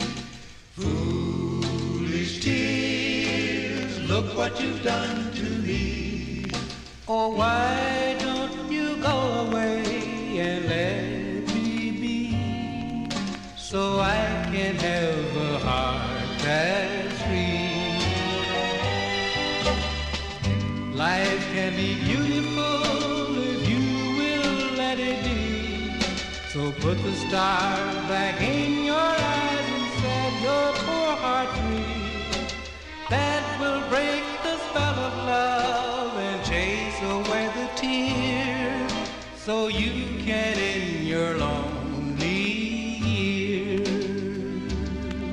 So you can end your lonely years.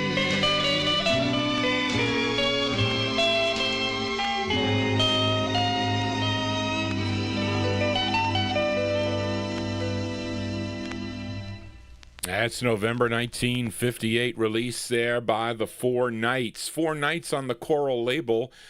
A song entitled Foolish Tears. That one there going out to Gary McClendon. That one featuring Cliff Holland on the lead for that one. Got one more from the year 1958. This one, a request for listener Tommy Albergo in our YouTube chat. This is actually a B-side of a 45. Came out in the summer of 1958 by this group from Brooklyn, New York. This was their follow-up, or I should say the flip side, their follow-up to a song, One Summer Night. It was called I Really Love You. I like that record a lot, but I also like the flip side, which Tommy requested. It's a cool up-tempo, and it features Jimmy Weston on lead from August of 58, going out to Tommy Albergo in our YouTube chat room. Here are the Dan Lears on the Mercury label. It's a fast one. It's called My Flaming Heart. Here you go, Tommy, for you, the Dan Lears.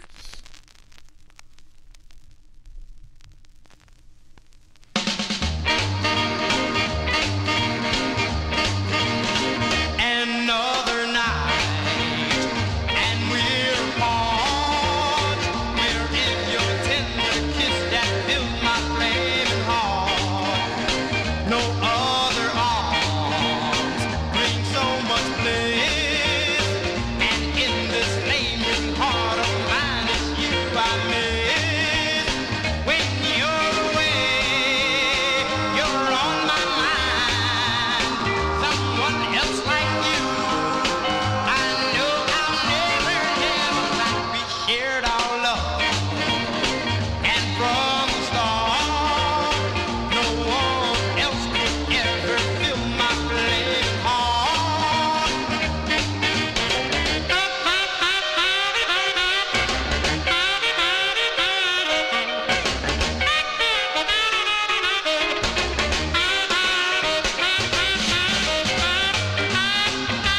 Yeah, B-sides here on the Vinyltreasure Show. That one there from August 58.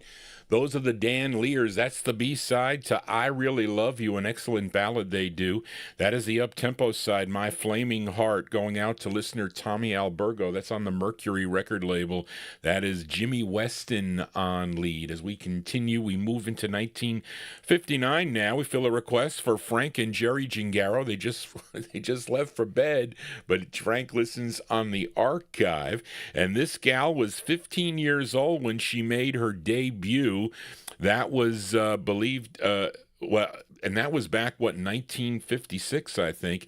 She's believed to be the sister of Gene Alford, who we heard him earlier as the lead singer of the Four Knights. Her name, Annie Alford. Now, her debut single came out on the Groove label. It's a subsidiary of RCA in the fall of 1956. She followed it up with a release on the Vic label in 1957. Great tunes that she does, by the way. And she kind of disappeared for a couple of years, but then she ended up resurfacing, signing with Bess Berman's Apollo Records, and she recorded as Ann Ford. And there is an uncredited group backing her up on this. Now, supposedly, they are a group known as the Blue Notes that recorded the same group out of Philadelphia that went on to have some later releases. They were doing some background work at the time. And this one from February of 1959. Let's give a listen to Ann Ford, a.k.a. Annie Alford, on the Apollo label. And this is by request for Frank and Jerry Gingaro. A great tune. I like it a lot. It's called The Fool. Here you go, Frank, for you.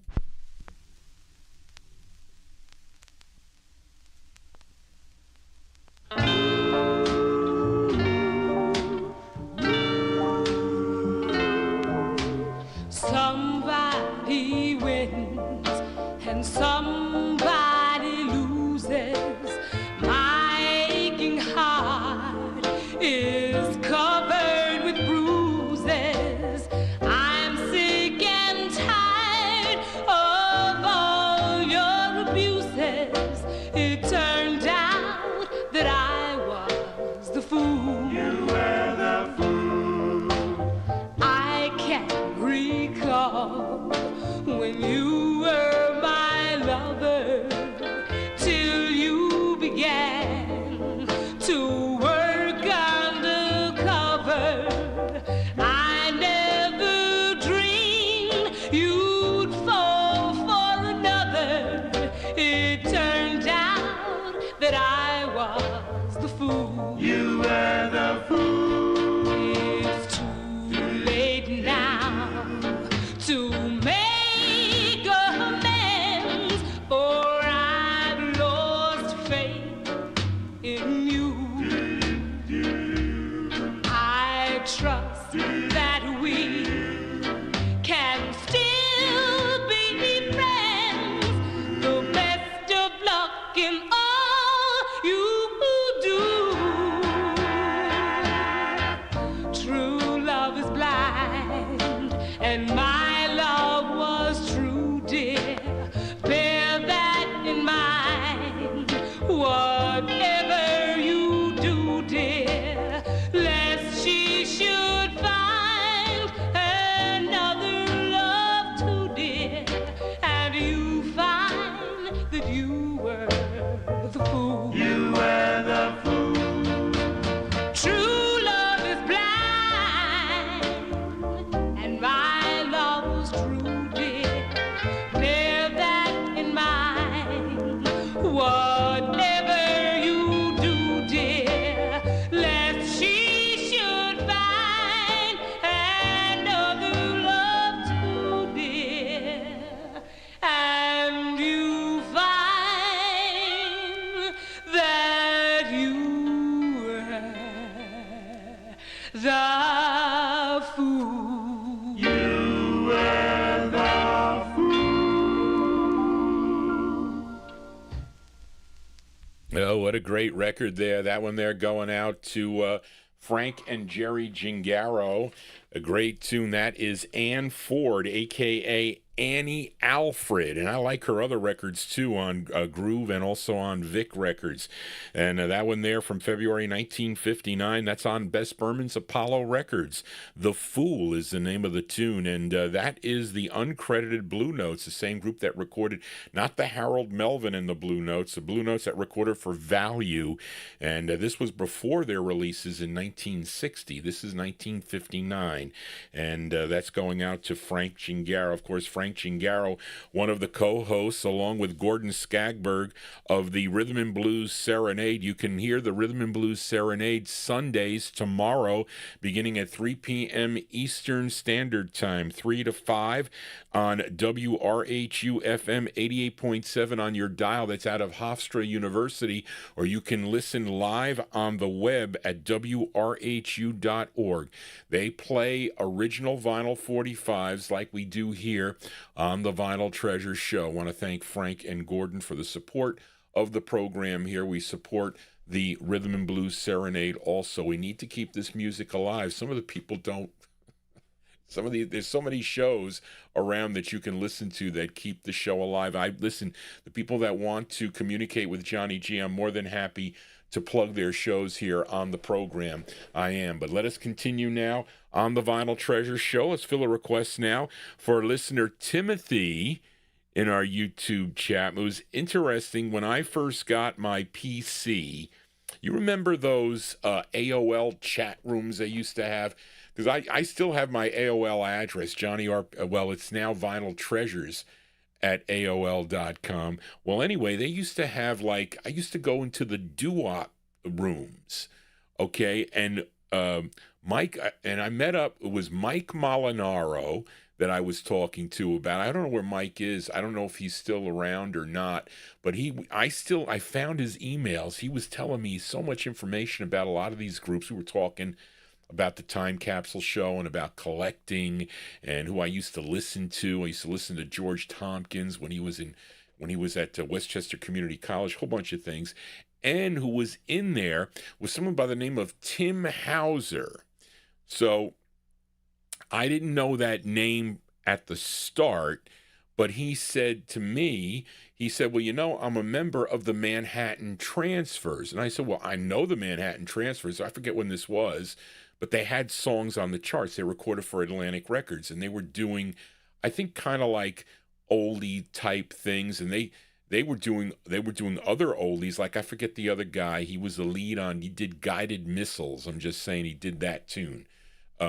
But anyway, we started talking, and then he said to me, well, I was on the Alan Freed show with my group. I said, what was your group? And he said, the Criterions. I said, really? I said, the Criterions, that's interesting, because when I went to one of my first record shows in Montvale, New Jersey, one of the guys there that was selling records, he said his records were Alan Freed's secretaries. Her name was Jan. I forget the last name. And in there were these Criterion records and other things. Of course, it was just coincidental, of course. So we started talking about it. And I said, well, I have your record. I have the other record that they do. But Timothy requested their second release, okay? They were a group originally out of Belmar, New Jersey, and they had two releases on the Cecilia label, and Timothy requested their second. Now, Tim Hauser is not on lead here. Someone by the name of John Mangi is on lead here. His name is an Italian name here, Mangiacarne, something like that. But I know him as John Mangi, and he would have a later release on this Cecilia label as Johnny Starr with the Criterions backing him up. But anyway, this is from May of 1959 by request for Timothy in our YouTube chat room. Here are the Criterions on Cecilia. It's called You, Just You, for Timothy. Here you go, Timothy, for you. Caught on the end there.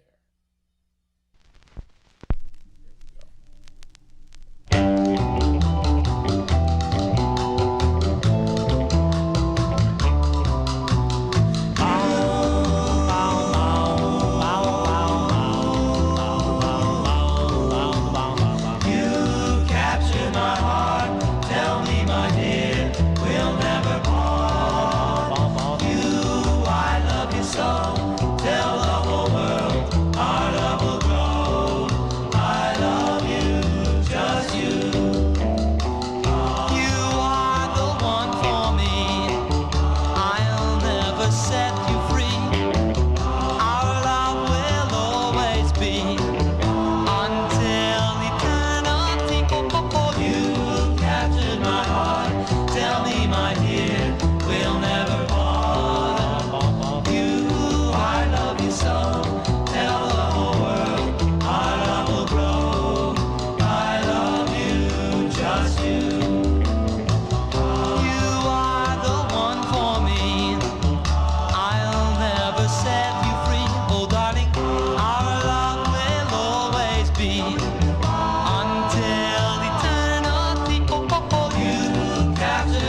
song. Tell the whole world I love the road.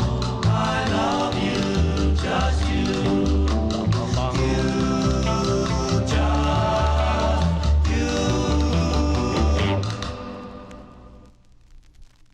There you go. That one there going out to listener Timothy in our YouTube chat room. They like that tune there. That is the second release on the Cecilia label for the Criterions. Criterions, May 1959.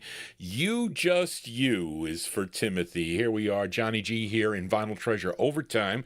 We are in the 1959 block. Let's fill a request now for Mike Sape in our YouTube chat. He wants to send this tune out to all you chatters in there and your host DJ Johnny G. I like this song too. This singer, originally from St. Louis, Missouri, started out singing with a vocal group known as the Millards. Did I say that right? Millards. Yeah, the Millards. They recorded for the Ballad record label.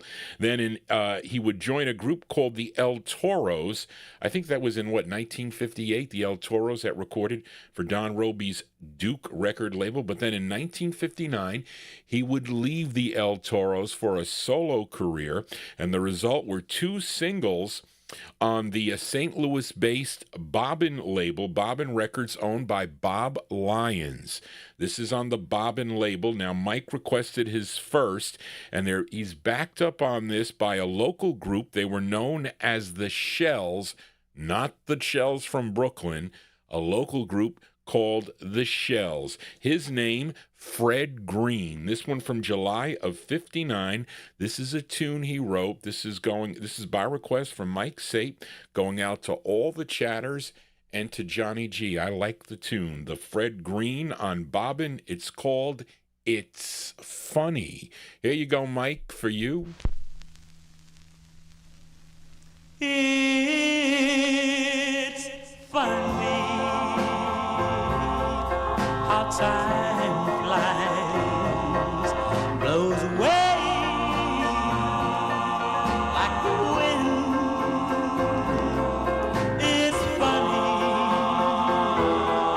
how love dies when it's not there. Now and then, and what it's funny how your eyes cry when your love proves to be untrue. And even though your eyes cry exactly when your love dies, that's no time for you must make a stand for the future and forget all the heartaches you know, and you'll try to forget all your sorrow, and the one who have done you wrong. It's funny how things change from one thing to another, it seems. But don't ever change it, don't ever rearrange, dear. You'll be changing mine. You'll be changing my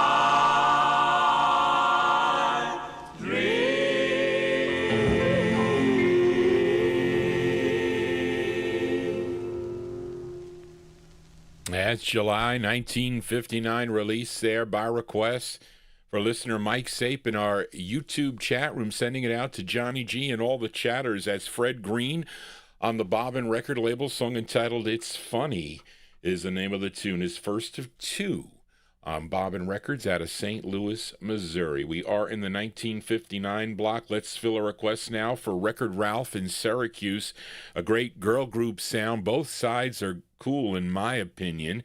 This came out on Donald Shaw's Neptune label, which was out of Newark, New Jersey. And this lead singer on this, and I think she also wrote the song, her name is Joanne Garland. Joanne Garland, her group was known as the Del Rios. They have a rare record, I think a year later, on Earth Records, which was a subsidiary of Neptune, as Joanne Garland and the Del Rios. But this was their first release, that record Ralph requested from September 59. The Del Rios on Neptune. It's called Wait, Wait, Wait for Record Ralph. Here you go, Ralph, for you, the Del Rios.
As for record Ralph in Syracuse there, that's the sound of the Del Rios. That's Joanne Garland. She's the lead singer. She wrote the tune September 59 on Neptune Records. Song entitled Wait, Wait, Wait. There you go, record Ralph. That is for you. Let us continue now. And this one, I almost was going to put this in the 1960 block, but this record released in December of 1959.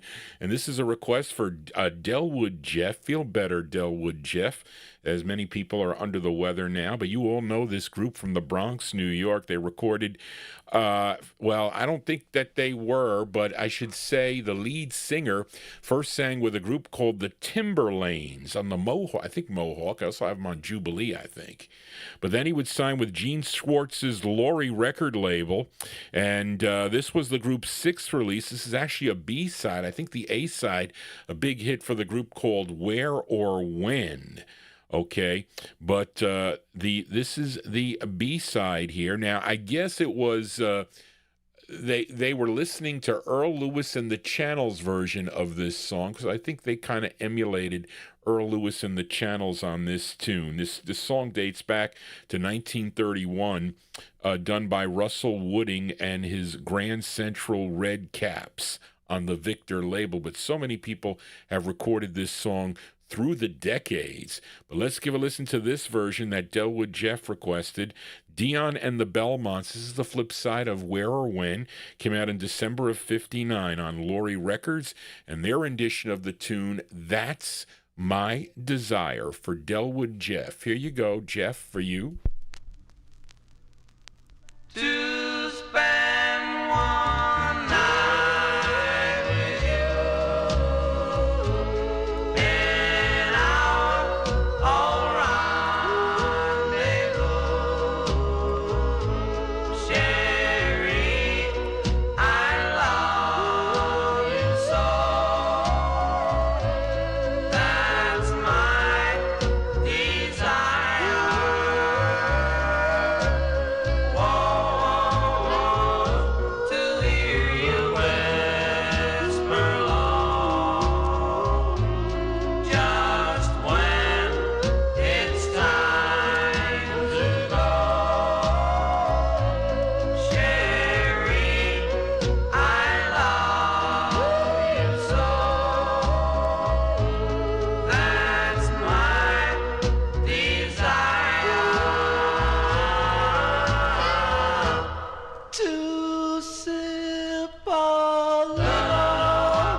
glass of wine. I'll gaze into your eyes divine to feel the warmth of your lips pressing on mine. Whoa, whoa, whoa. To spend one night with you in our old rendezvous. Sherry, I love you so. That's my desire. Da da da, Sherry, da da da, Sherry, da da da. Whoa, whoa, whoa. Desire, desire. Whoa, whoa, whoa.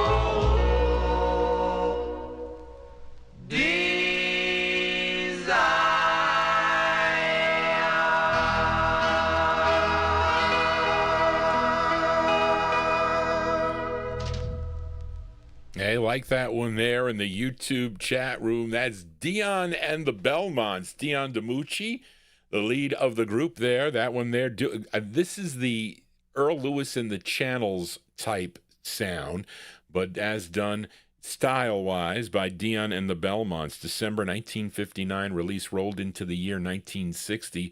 The flip side, a big hit, Where or When. This is That's My Desire on the Laurie record label, and that's going out to Delwood Jeff. I was worried that this record wasn't going to play well because I have multiple copies. I was looking in the box. I said, do I have a clean copy of this Laurie? And I looked and I said, well, this one seems to be good. So I put it on. It sounded pretty nice. Again, because styrene, you never know what you get with the styrene 45s. But let us continue.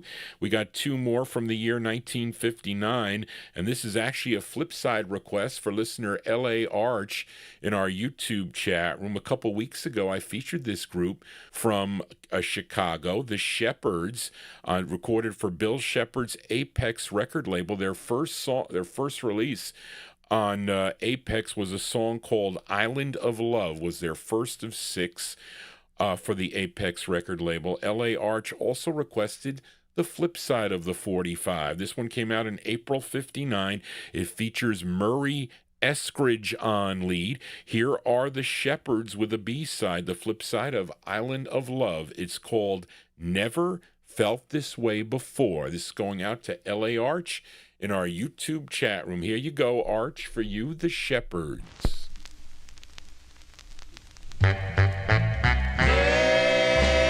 Never felt this way before. My, my, my, my.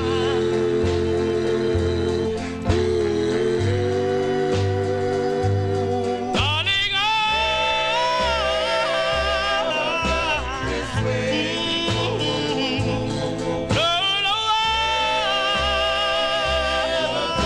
This way. Oh, yeah.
Yeah, they like that one there in the YouTube chat room. That one there going out to L.A. Arch in our YouTube chat room. That's the sound of the Shepherds. This is the B-side to Island of Love, song entitled Never Felt This Way Before, April 59 release on Apex Records.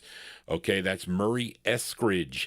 He's the lead singer on that. Let's do one more from the year 1959. This is a request for listener Joe Shacatano, who went off to bed. He's going to listen on the archive here as we head to the Bronx, New York for this group.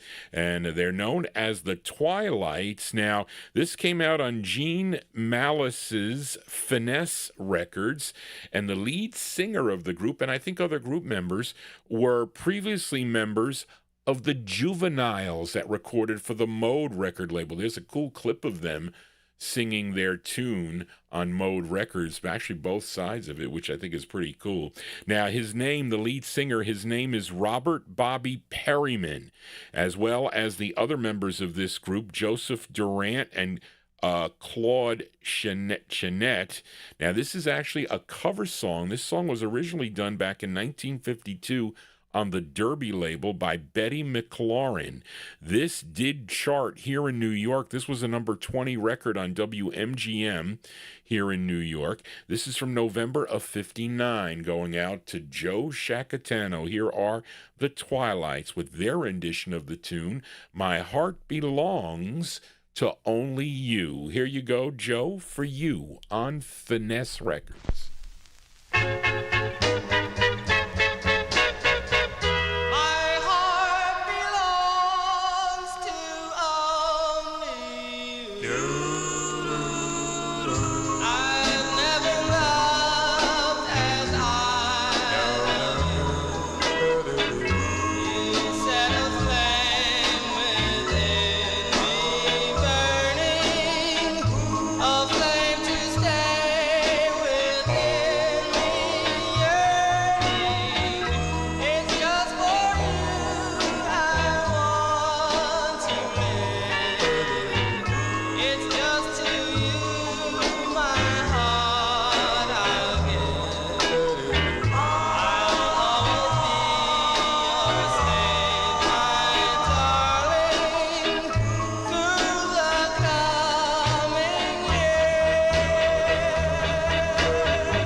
That's going out to listener Joe Shacatano. There you go, the sound of the Twilights.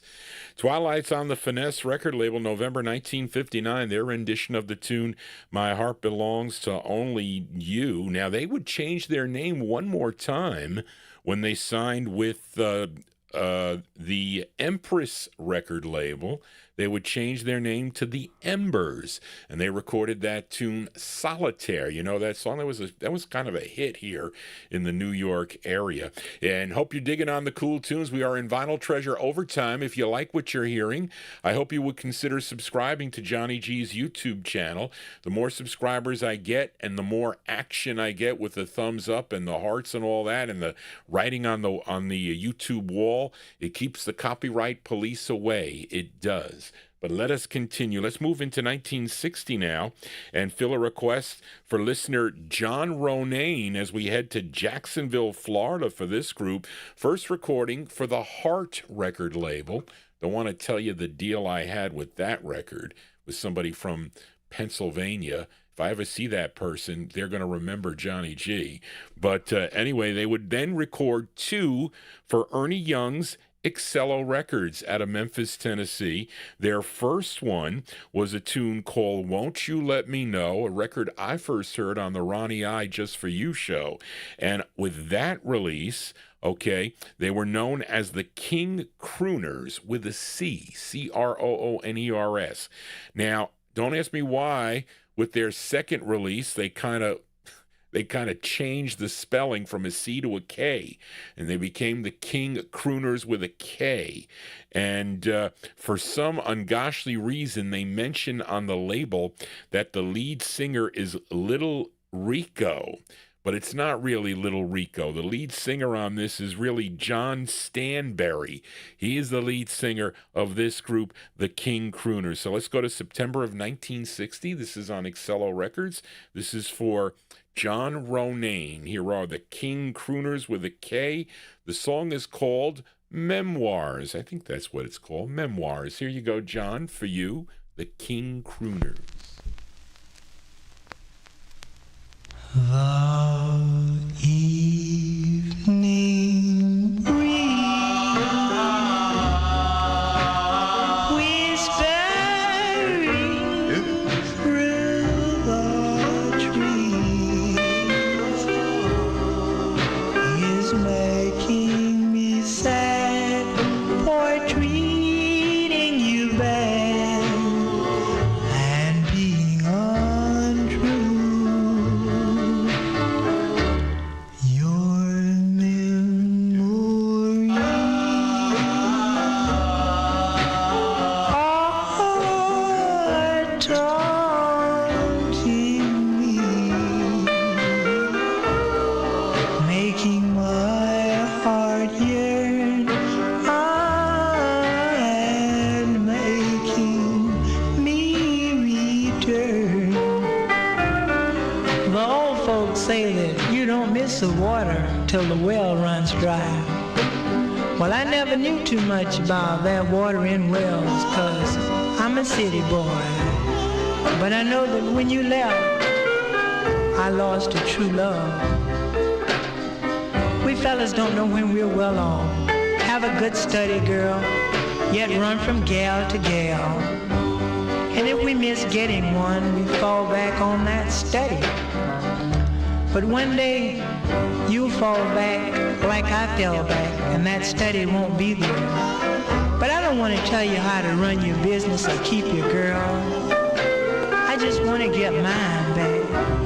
So baby, wherever you are, please hear me, please forgive me, please take me back, just this one more time.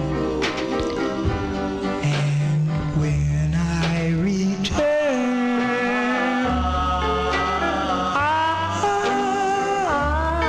I'll be true. I'll make up the wrong and all of the sadness that I've caused you.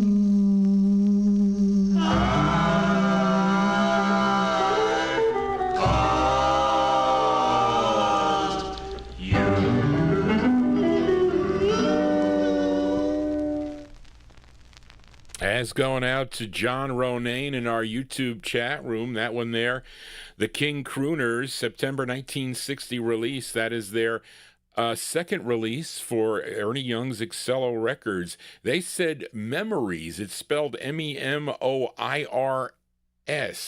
Doesn't look like memories to me, but listen, who am I to argue? There you go. That is John Stanberry on lead for that one. As we continue here, let's move into 1961 now. Let's fill a request for listener Ben Warfield. As I don't often play hits here, but once in a while I will play a hit. And I happen to like this record a lot because my aunt bought this 45 in the fall of 1961. Okay, and I like both sides of the record. I probably prefer, thank you, David Vielma, for that. That is very nice of you to do that, David Vielma. Flowers for my mother. That's nice. The B side is a killer ballad, a song called My Love for You, but the A side is a great up-tempo tune, and it's a standard done by this group from Pittsburgh, Pennsylvania. This charted number 16 on Cashbox, number 7 on Billboard. This was their fourth of 13 releases for the Colpix record label. It features Cornelius Harp on lead from September 1961 by request for Ben Warfield. Here are the Marcels. Marcels on Colpix and their rendition of the tune, Heartaches. Here you go, Ben, for you, the Marcels. Watch out! Here we go again. Yep, worp, heartache, heartaches, them, heartaches, them, heartaches, them, heartaches, them, aches, them, aches, yep, worp,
That's the sound of the Marcels here on the Vinyltreasure Show. That was a hit for them back in released in September of 1961. That's Cornelius Harp on lead, their fourth release for the Colpix record label, their rendition of the tune Heartaches. We're going to send that one out to listener Ben Warfield as we continue in Vinyltreasure Overtime. We are 1961 block. Let's fill a request for listener Grayland, a.k.a. G-Dog, in our YouTube chat room. And this is the group's debut single.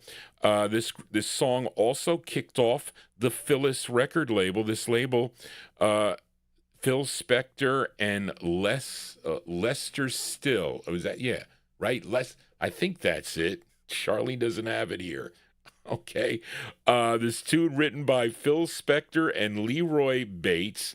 Now, these gals, They're from Brooklyn, New York, and they were known as the Crystals. Now, this record did charted number 20 on Billboard, number 19 on Cashbox, number 15 on the R&B chart, and this was a big number one record if you were tuned into KTKT in Tucson, Arizona. I was looking for my white promo of this because I know I have a white promo of this record.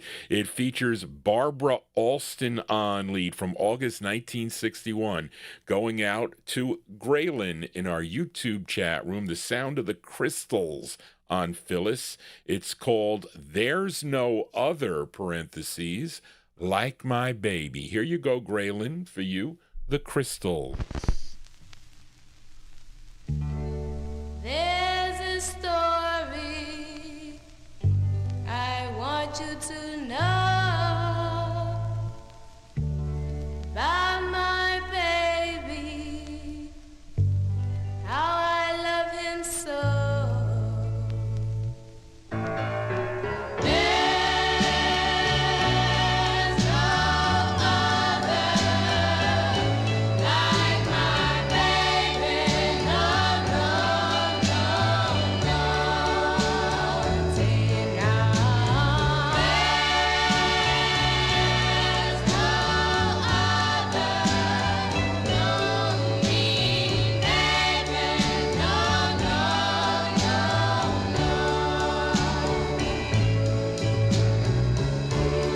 Walking down the street in a crowd, looking at my baby, feeling so proud. There's no other like my baby, no, no, no, no.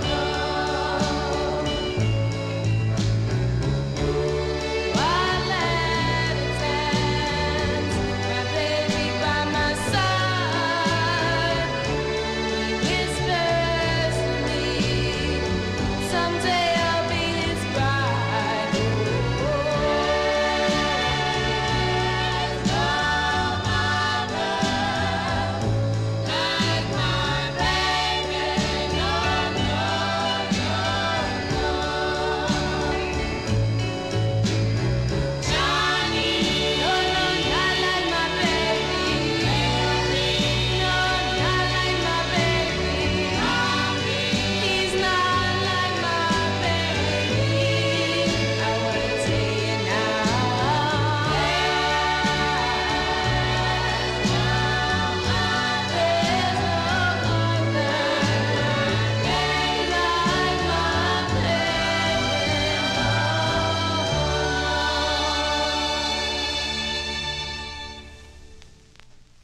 That is the debut single for the Crystals. That one there by request for Graylin, a.k.a. G-Dog, in our YouTube chat room. The Crystals, that's Barbara Alston on lead for that one. That kicked off the Phyllis record label for Phil Spector. There's No Other, parentheses, Like My Baby. That was a 45 that my aunt had in her collection also. As we continue here in Vinyltreasure Overtime, as we stay in 1961 and fill a request now for listener Chuck Mitchell in our YouTube chat. And at first, when Chuck sent me his email, I said, well, wait a minute here. I know I have this record. So Chuck said, Johnny, I like some blues 45s, and here's an odd one that doesn't get played by this singer by the name of Danny Boy. And I told him, I said, Chuck, I think I have that record. Okay, I'm pretty sure it's on the Tifco label. So I went to look, and I didn't see it. It wasn't there. I was like, well, wait a minute. I said, I gotta look through my D box. Well, anyway, like I told you, I was filing records. So I'm filing records, and I see this Tifco label, this black Tifco label. I said, wait a minute. It says Danny Boy Blue and his blue guitar. And then I had another one behind it, which was a white promo, which I thought might have been an instrumental. But I said, well, I have this. So I says, Chuck, I got this record. So I said, I'll play it for you. Actually, Chuck requested both sides of the 45. We're going to hear one side tonight, and next week we'll play the flip. But anyway, this is on James Newton's Tifco label, which is out of Atlanta, Georgia. And his name... on the record, it's Danny Boy Blue or Danny Boy. Comes out both ways. Okay, this is, I think, Chuck told me the second way it came out. But his real name is Daniel Willie Thomas. Okay, and he recorded as Danny Boy, and he wrote this tune, and he's playing, of course, the lead guitar. Buster Johnson is on harmonica. Jerry Reed is also on guitar, and Buddy Livingston on the bass, and Jim Newton on the drums. This one released in May of '61. It's going out to Chuck Mitchell in our YouTube chat room. Danny Boy Blue, I have it, and his blue guitar. It's called Wild Woman. This is for Chuck Mitchell. Here you go, Chuck, for you.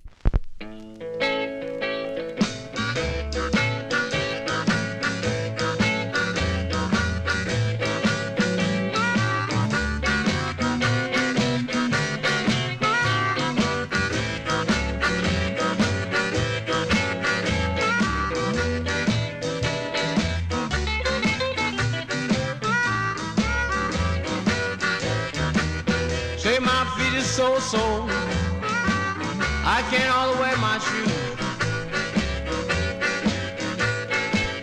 Say my feet is so I can't hardly wear my shoes.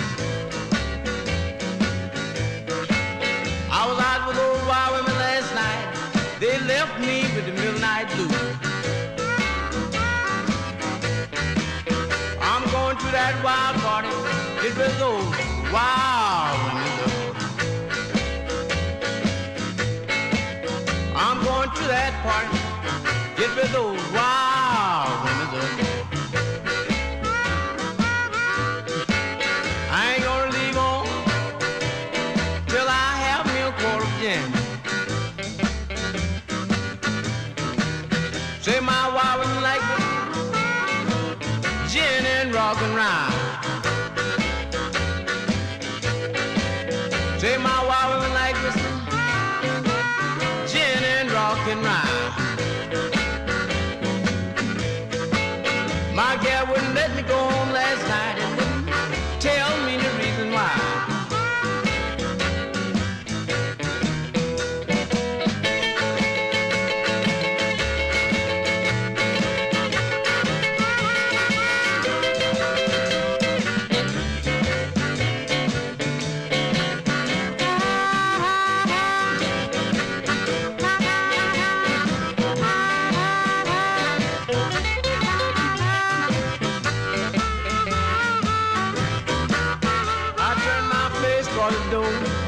And my gal made an awful noise. I say, hey, hey, hey, my gal made an awful noise.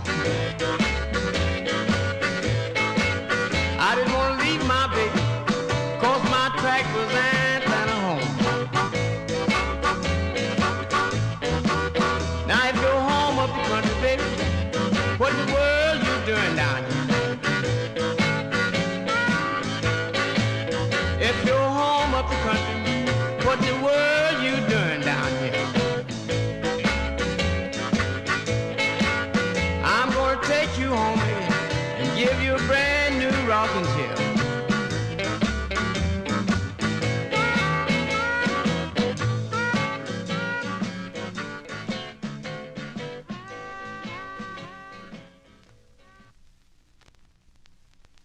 That one there going out to listener Chuck Mitchell in our YouTube chat room.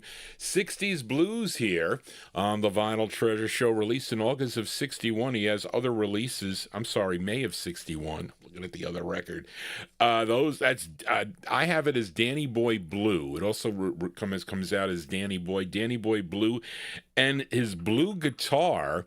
This is on the Tifco record label out of Atlanta, Georgia. Wild Woman is the name of the tune. We're going to play the flip side next week for Chuck. As we continue, we are in 61. Let's go to Harlem, New York now, as we fill a request for listener Paul Michel. This group had only one release. This came out on the Bud label. Bud Records out of Woodside, New York. Does anybody know where Woodside, New York is? I've never been there, though. And this song co-written by the lead singer of the group. His name is Howard Wallace. Okay, let's go to August of 1961 and give a listen to the Eldo Rays.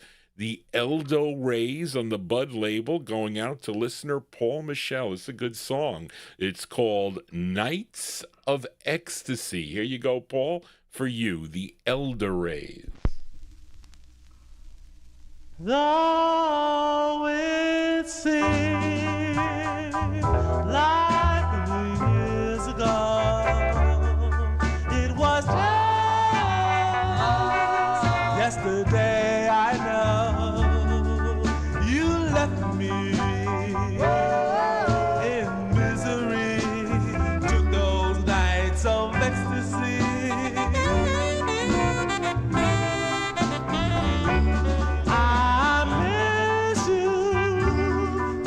I do.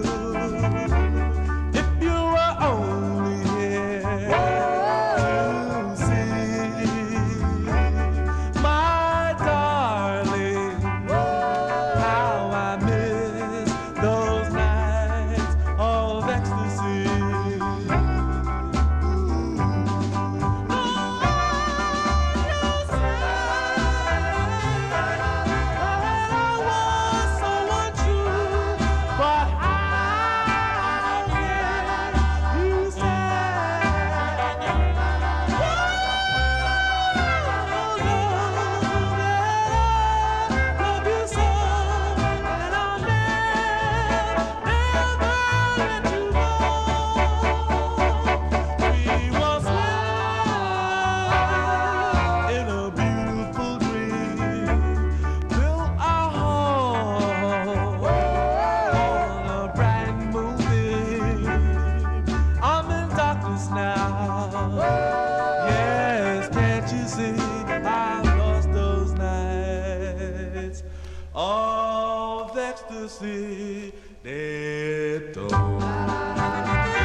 That's going out to listener Paul Michel. I like that record. That's a cool ballad. I don't know where I got that. I can check my records. I keep all my papers of where I bought all these records during my collecting. I guess we can call it a career. I've been collecting since the early 1970s, I guess. Those are the Eldo Rays. The Eldo Rays from August 61 on the Bud record label with a Howard Wallace on lead. It's called Nights of Ecstasy. That one there going out to listener Paul Michel. Let's do a flip side request for listener Daryl Letts. Last week I featured this group out of California. It was a Tom Shaughnessy request, a group called The Wonders, and I played the side called Don't Cry. Came out on Lou Bedell's Bamboo record label, and Daryl Letts requested the flip side, and this is actually a tune that dates back to 1951, as done first by Dick Brown on the Jubilee record label. But this group would later record as the Symbols on the Dore label, if you're familiar with a tune called Last Year About This Time, but this was prior to that. They were known as The Wonders. It came out in August 1962. This is going out to Daryl Letts. It features Don Thomas on lead. Here are The Wonders with their rendition of the tune, With These Hands. Here you go, Daryl, for you, The Wonders.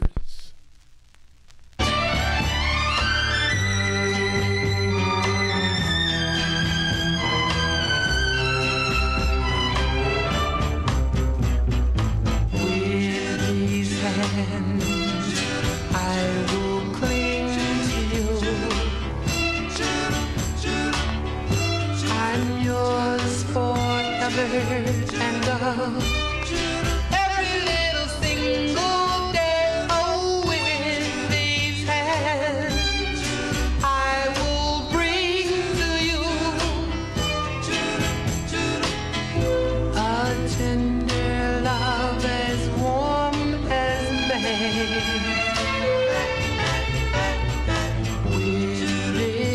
heart, I will sing to you.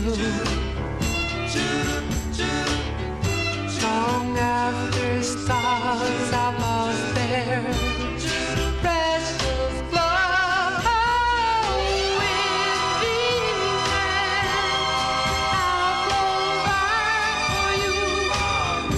Should there be a stormy sea, I'll turn the tide for you, and I'll never, no, I'll never let you go.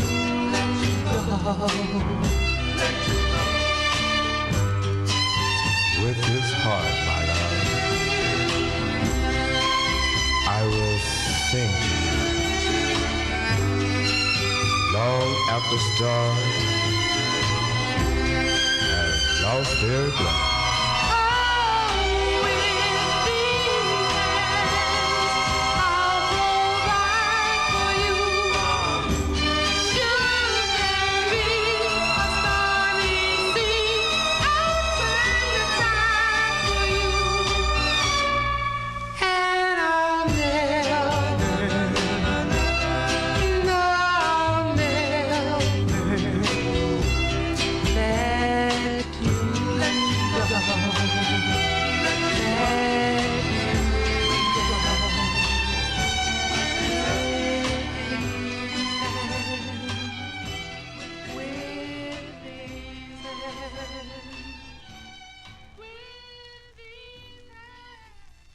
As August 62 release there, going out to listener Daryl Letts. Those are the Wonders.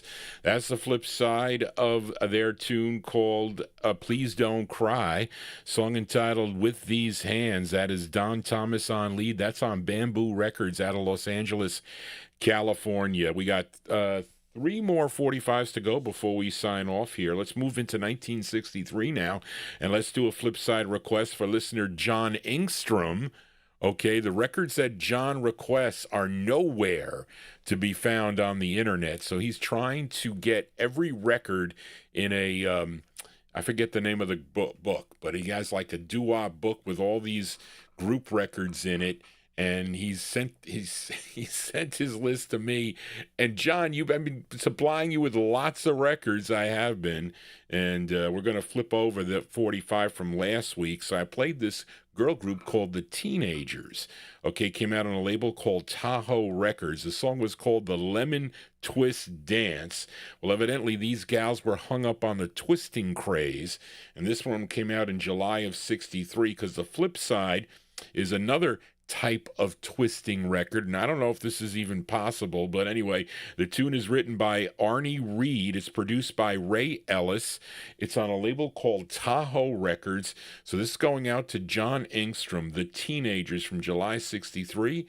It's called the Twisting Rumba for John Engstrom. Here you go, John, for you.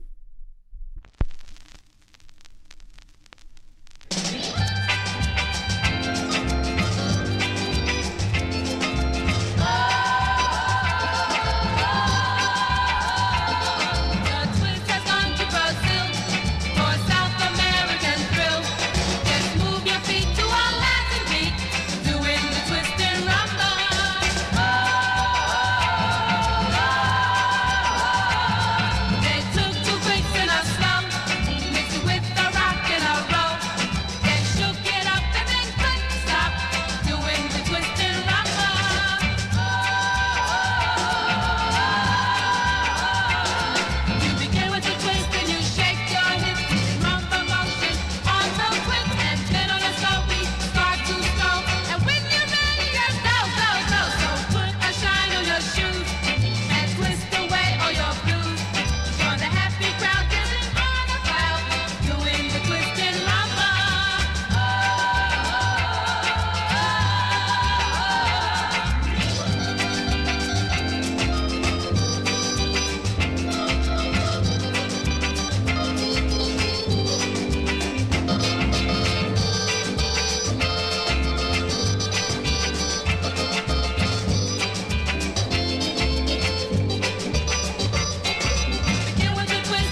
So there you go. We got Twisting Records here. The twist was really big in the early 1960s, of course.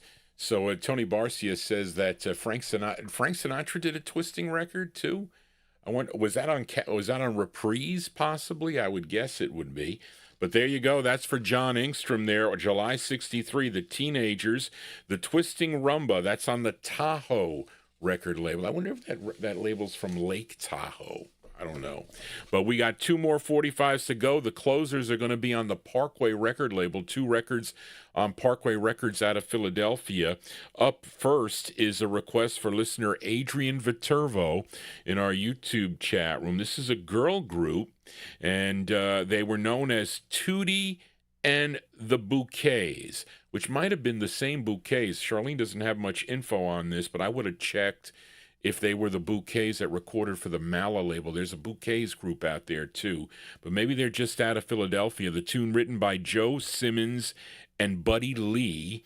It came out in September of 1963, and it's for Adrian in our YouTube chat room. Here you go. Tutti and the Bouquets. It's called You Done Me Wrong. This is on the Parkway label for Adrian. Here you go, Adrian, for you.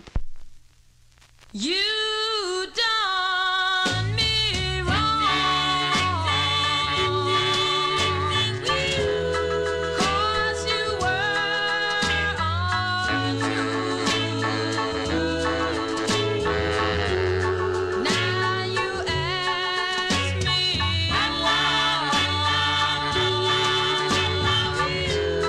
what did Daddy do? You said you were home.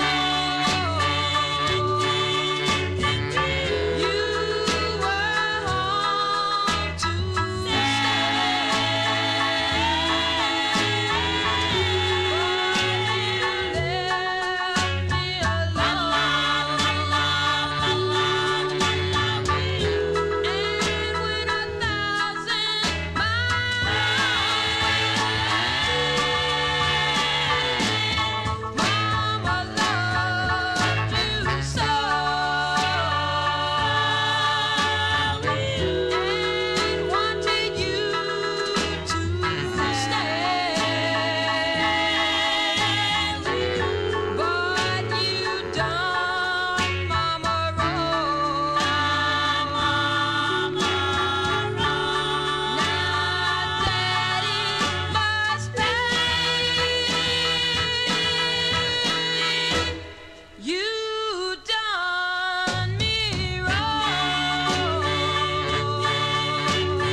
Yeah, girl group sounds here on the Vinyltreasure Show. That one there going out to Adrian Viterbo in our YouTube chat room. Tutti and the Bouquets. I think they were the Bouquets that recorded for other labels also. This one, maybe their first release, I don't know, September 63. It's on the Parkway record label out of Philadelphia. You Done Me Wrong. Well, hopefully Johnny G did not do you wrong. That's going to do it for Johnny G and the Vinyltreasure Show. I want to thank you for joining Johnny G, listening to this cool tunes here, cool tunes out of my collection as requested by you, the listeners of the program. So if you do have a request you want Johnny G to play, send me an email at vinyltreasures@aol.com. I might do a 78 show. More people want me to do the 78 show. So Tony Barcia, send me some requests on the 78s. See if I have them. I'll play them. I'll try to pick some of my better ones to play on that Thursday afternoon show. I hope they don't. My father's got to go get his final dentures done, and I just hope they don't call me for that Thursday. I don't know. They should call me in advance, right? But anyway, so we'll see. I'll see tomorrow if I can start looking through some of the boxes and just pull out some of the cool 78s. But anyway, I want to thank everybody for tuning into the program this evening. Tell your friends about this show if you haven't done so already. And please subscribe. You have to be signed into YouTube to subscribe. It keeps away these copyright police. It does. As I'm telling you, they shut me down on Wednesday. And it was late, so I didn't start up the show again. If they ever shut me down and it's early, I can redo a show. I just you'd have to refresh your channels, okay, and I'll be back. That's what I can do, and then I got a fresh start, and I can start playing hits. Sometimes I get lots of hit requests for the Soul Show. But anyway, I want to thank everybody for tuning in tonight and all your kind emails and correspondence to Johnny G during the week. I really do appreciate it. My mother does too. You were so nice to her today, and she was crying before. So tomorrow we're going to celebrate her birthday. We will. But I want to thank everybody. Thank you, Charlene, again for all your help. But we're going to close the show tonight with a request for Jim Lampley in Texas as we do a twin spin on the Parkway label. And this group is out of Philadelphia, and they have this one release. Okay, this was Joe Renzetti wrote this together with Neil Bryan, okay, who had singles on his own out of Philadelphia. These are Philadelphia guys. And it was also produced by Joe Renzetti. Was released in September of '64. The group was called The Defenders. The Defenders on Parkway. And has anybody ever laughed so hard you cried? Well, that's the name of the song. I laughed so hard. They don't say I cried, but that's what he says in it. But that's going to do it, folks. Thank you all for tuning in. I want everybody to have a safe and happy week, and hope you join me right here next Saturday night, again beginning at 9 p.m. Eastern Time, here 9 to midnight. We're doing overtime now with all the requests. I should go for 4 hours, really. But I'll be back. But I'll be back Wednesday night. If you like soul records, tune into the show Wednesday evening right here on YouTube and Oldies and More Radio. And then we'll talk about the Thursday show. That'll be 1 in the afternoon. So thank you, everybody. Be well. Have a safe and happy week. Just want to say, everybody, so long. Here you go, Jim Lampley in Texas for you. These are the Defenders. So long, everybody.